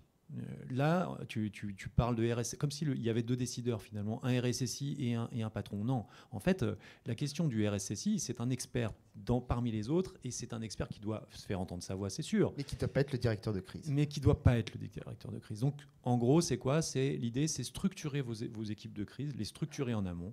Ça veut dire donner des rôles à chacun. Mais c'est très rigolo, vous pouvez donner des rôles, aller très loin. C'est-à-dire que moi, je prends l'habitude maintenant dans mes exercices, ou même parfois dans des cas réels, de désigner quelqu'un. Alors, je ne parle pas du timekeeper, je ne parle pas de tous ces gens qui contrôlent le temps pour essayer de gérer les charges de travail, etc. Mais je prends l'habitude de désigner un avocat du diable.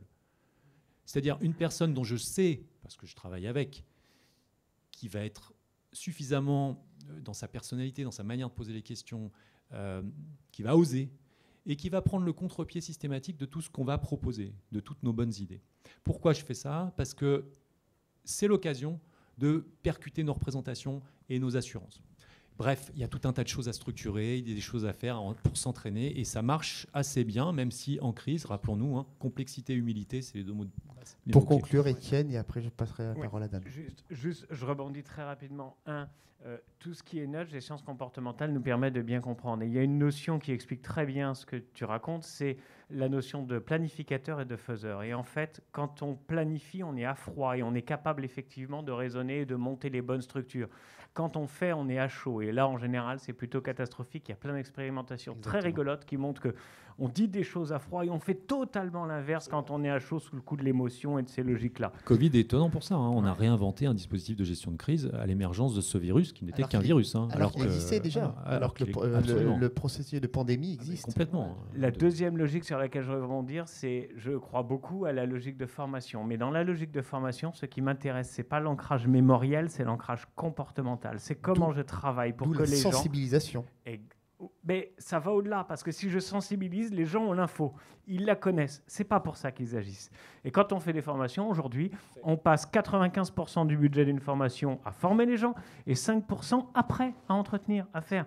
Il faudrait, je dis pas faire l'inverse, mais il faudrait au moins faire 50-50, c'est-à-dire D'où les je exercices. forme les gens et ensuite je crée des logiques d'ancrage comportemental, d'où des exercices qui vont être les plus logiques. Et la dernière chose sur les groupes et la prise de décision de groupe, je vous conseille de vous intéresser au concept de psychological safety, sécurité psychologique d'Amy Edmondson, qui montre tout l'intérêt de créer à l'intérieur d'un groupe la possibilité pour que les gens puissent prendre la parole alors qu'ils ne se sentent pas nécessairement légitimes, mais qu'ils le sont, et ça pourrait éviter pas mal de bêtises. Et, oui, juste, je te donne le micro. Et ça, c'est dans le Ratada. quotidien. C'est pas l'extraordinaire. C'est-à-dire que cette préparation, elle se fait dans le quotidien.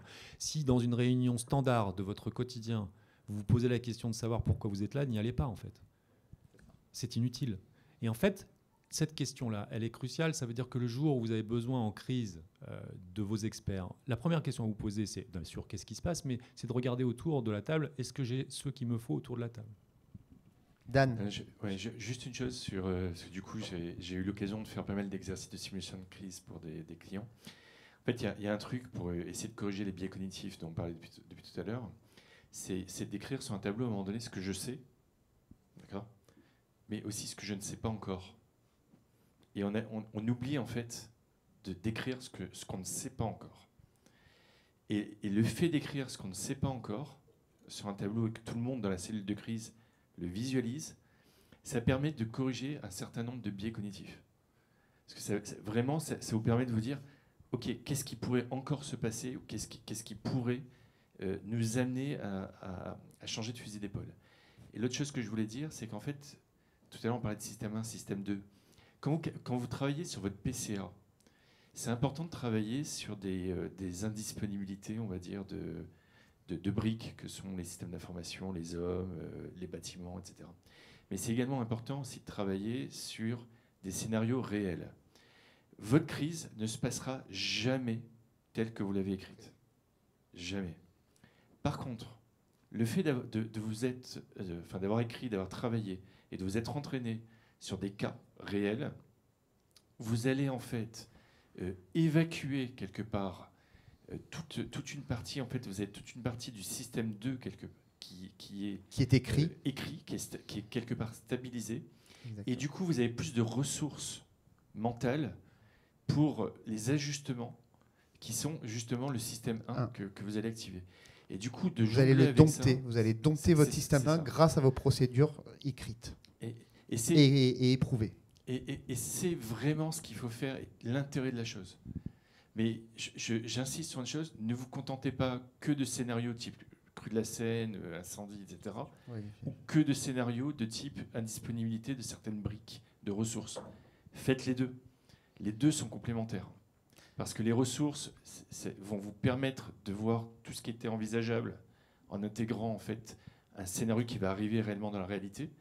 Et en même temps, le fait de vous être entraîné et d'avoir réfléchi à des vrais cas réels qui sont des combinatoires de ces ressources impactées vont vous apporter énormément de matière à la préparation. Merci Dan. Non, on n'a plus le temps. Juste deux mots pour conclure. Non, parce que je voudrais donner la parole au public, s'il te plaît, Laurent. S'il y a des questions, parce qu'il est déjà 10h32. C'est vachement important ce que je voulais raconter. En 30 secondes. 30 secondes. Allez, c'est les rappels, voilà. C'est comme au concert. Oui, je veux dire, on a beaucoup parlé du nudge et de la stratégie environnementale pour améliorer le traitement des questions de biais, tout ça. C'est une très belle stratégie. Il y en a une autre aussi qui est quand même importante, c'est comment est-ce qu'on structure nous-mêmes notre cerveau. Donc il y a de la formation tout à fait possible qui marche très bien pour analyser la décision, pour comprendre la décision, pour après trouver des solutions. Et donc voilà, tout le monde accepte aisément, c'est 15 secondes de plus, d'être coaché quand on est un sportif par un entraîneur. Tout le monde accepte. On sait que les meilleurs sportifs, d'ailleurs, ils ont des coachs très importants. Pourquoi pas en matière de décision? On n'a pas de formation sur la décision, pas assez, et c'est tout à fait possible de le faire, et ça transforme vraiment la manière de travailler, aussi bien individuellement qu'en groupe, quoi. C'est tout à fait central. Voilà, c'est ça. En cellule de crise, c'est pas facile. Ah, ça c'est clair. Merci Laurent. Merci à vous d'être intervenu. Désolé du temps, c'est un sujet passionnant.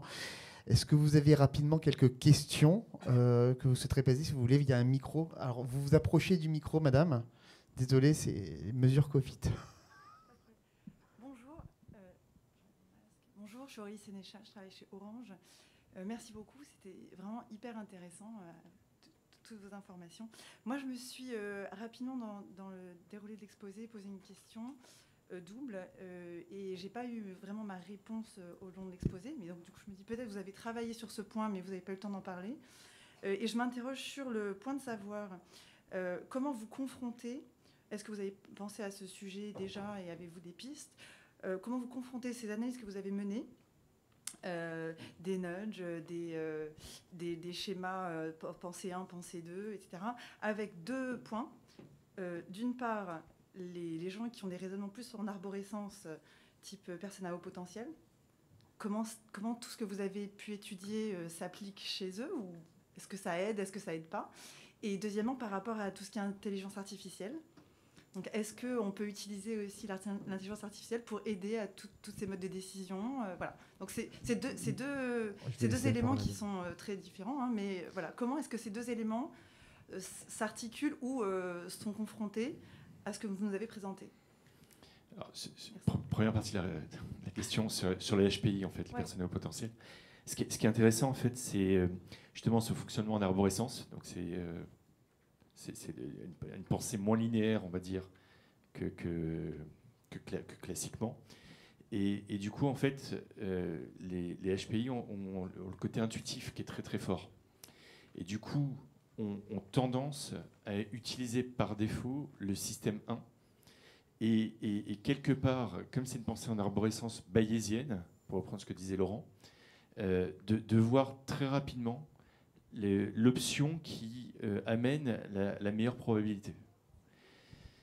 Pour autant, c'est pas pour autant qu'ils ne se font pas piéger par des biais cognitifs. Hein. Et par contre, parfois, ils trouvent la meilleure décision, justement, compte tenu d'un contexte, compte tenu de critères, etc., sans forcément être en mesure de l'expliquer. Et du coup, c'est le rétropédalage qui est complexe pour justement le partager avec des personnes qui sont justement avec une pensée un peu plus linéaire et qui ne vont pas comprendre le cheminement intellectuel qui les a poussés à ça. Si je peux, Dan, juste faire une petite touche de précision aussi. Votre question renvoie aussi à quelque chose de très concret, c'est les outils. Les outils en cellule de crise, notamment, puisque c'est le sujet qui m'intéresse beaucoup, pas que, mais voilà. Qu'est-ce qu'on met en place comme outil, notamment pour revenir à cette première compétence non technique, pour comprendre ce qui se passe ? Alors là, vous en avez des outils, beaucoup, et l'intelligence artificielle qui est en train d'émerger comme outil d'aide à la décision, c'est peut-être un peu tarte à la crème en ce moment, mais c'est un sujet qui mérite de s'y intéresser. Les outils, ils sont nombreux. On peut utiliser, par exemple, des cartes heuristiques. Très peu de gens connaissent les cartes heuristiques. L'heuristique, c'est des méthodes de décision. Une heuristique, c'est un raccourci mental, en fait. C'est comment, d'une situation perçue, on prend une décision sans passer par l'analyse de situation comme on devrait le faire en système 2. Et en gros, les cartes heuristiques, c'est une manière de représenter une situation d'une autre façon qu'un tableau Excel. Ça peut être un tableau de suivi. Tableau blanc dont tu parlais tout à l'heure, où on écrit notre objectif, on écrit ce qu'on sait, ce qu'on ne sait pas, ce qu'on a fait, quelle décision on a pris. Un autre outil qui est complémentaire, qui n'est pas un outil de conduite, mais qui est plutôt un outil de suivi, c'est la main courante. Comment on trace nos décisions, comment on se souvient. Parce que quand 3 ans après, vous êtes convoqué par le juge d'instruction qui vous dit « Mais pourquoi vous avez décidé d'évacuer ?» Enfin, vous saviez bien, enfin, on pouvait bien voir que ça allait exploser dehors. Sauf que notre juge, il est biaisé par un biais qui s'appelle le biais rétrospectif. On sait toujours mieux plus tard ce qui s'est passé avant. Sauf que pendant qu'on y est, c'est difficile. Donc, 3e outil, main courante. 4e outil, les cartographies. Tout ce qui vous permet de comprendre dans l'espace, de vous représenter les choses, ça vous aidera à prendre des décisions. Et personne à haut potentiel ou pas à haut potentiel, on est là sur une approche collective. Donc, en gros, il se passe un truc. Où ça se passe ? Dans quel environnement ? Est-ce que j'ai des images ? Est-ce que j'ai une heuristique globale qui me permette de comprendre ? Est-ce que, si moi j'ai l'habitude de manier du tableau Excel, si j'ai de la donnée, si je veux des bilans, je vais passer par mes tableaux Excel. Mais voilà, l'idée c'est d'avoir des outils et de les penser. Et là, en termes d'ergonomie, en termes d'objectifs, c'est très intéressant. C'est un travail très très intéressant à faire. Et pour conclure sur l'IA, puisque effectivement c'est le risk manager de demain, c'était un peu ce qu'on voulait aborder, effectivement. Exactement. En fait, moi, je crois plus au risk manager augmenté, aidé d'outils d'aide à la décision, avec l'intelligence artificielle, etc. que de l'intelligence artificielle qui remplacerait. Pour deux raisons simples. Première raison, c'est que le risk management, on est dans un univers complètement ouvert. Or, l'intelligence artificielle est beaucoup plus à l'aise, on va dire, sur un univers qui est fermé, qui est clos. D'ailleurs, quand vous voyez la voiture autonome, toutes les galères qu'ils ont, en fait, ils arrivent à faire fonctionner une voiture autonome dans des univers qui sont fermés, dans l'expo universelle, des trucs comme ça. Par contre, si vous les mettez réellement dans des situations, vous voyez qu'il y a des accidents. On est loin encore de remplacer le cerveau humain. Et petite anecdote, parce que j'avais adoré ça, j'avais lu ça dans un truc américain. Quand vous regardez que pour une intelligence artificielle, il lui faut 100 000 chats, photos de chats, photos de chiens pour distinguer un chien d'un chat, et qu'un enfant de 3 ans, il lui faut à peu près avoir vu 3 à 5 chats, 3 à 5 chiens pour faire la différence entre les deux, on a encore une petite longueur d'avance dans le niveau de cerveau pour réagir.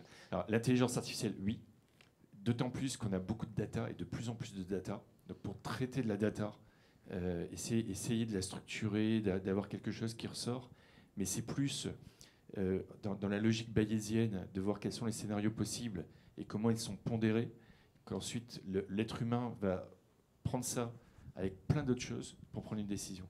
Et par contre, juste l'intelligence artificielle qui demain nous pilote, je pense qu'on ira droit dans le mur comme certaines voitures autonomes. Tout à fait. Juste pour compléter, 2 mots pour répondre à vos 2 questions. Pour une décision, il faut avoir des préférences, il faut des valeurs, il faut des objectifs. Voilà, c'est indispensable, sinon il n'y a pas de décision, il n'y a pas de décideur. Donc l'intelligence artificielle ne peut pas se substituer à ce rôle-là dans la décision, premier point. Et deuxièmement, on insiste beaucoup sur la complexité.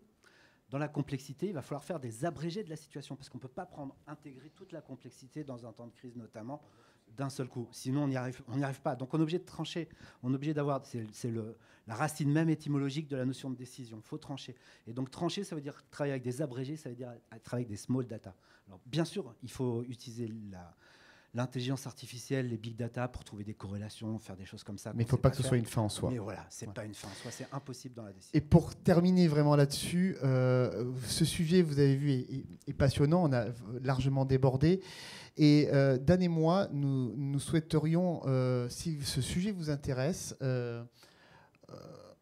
vous voyez que ça peut modifier clairement les structures de travail.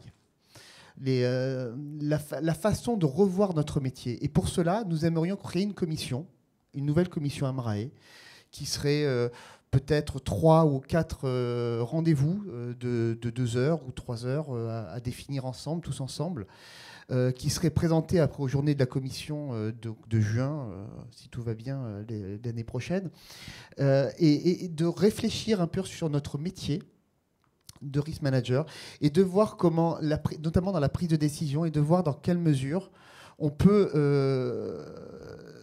maîtriser, trouver des procédures, trouver des benchmarker tous ensemble afin de pouvoir mieux utiliser son système 2 que son système 1 et essayer d'optimiser notre prise de décision tant dans la cartographie que dans la prévention, que dans la gestion de crise. Et c'était en fait l'objectif de cet atelier, c'était de vous intéresser et d'aller au-delà de ce simple atelier, de ne pas sortir de là en disant « ouais, c'était super bien », mais d'essayer de faire un peu évoluer nos métiers. Donc ceux qui souhaitent participer à ça, de venir nous joindre, vous avez nos coordonnées à Dan et à moi, et on sera ravis de pouvoir avancer avec vous sur ce sujet. Et je voulais vraiment vous remercier pour tout ça. Merci. L'idée, c'est vraiment de faire de cet atelier le début de quelque chose pour essayer d'aller plus loin. L'AMRAE est vraiment un endroit où on réfléchit sur des sujets de risque. C'est la première fois en fait qu'on croise ces 2 sujets, sciences comportementales avec le risk management. Vous voyez, en fait, on a traversé différents types de thématiques. Là, c'est une porte ouverte. Ça pourrait être que le début de l'aventure. Il y a plein de choses à faire là-dessus. Il y a plein de leviers. Pas plus tard qu'hier au dîner, je discutais avec quelqu'un qui travaille sur les risques routiers en fait. Des agents d'assurance, il y a plein de choses à faire, parce que c'est les comportements qui amènent des accidents. Il y a plein de choses à faire en termes de comportement. Merci à tous.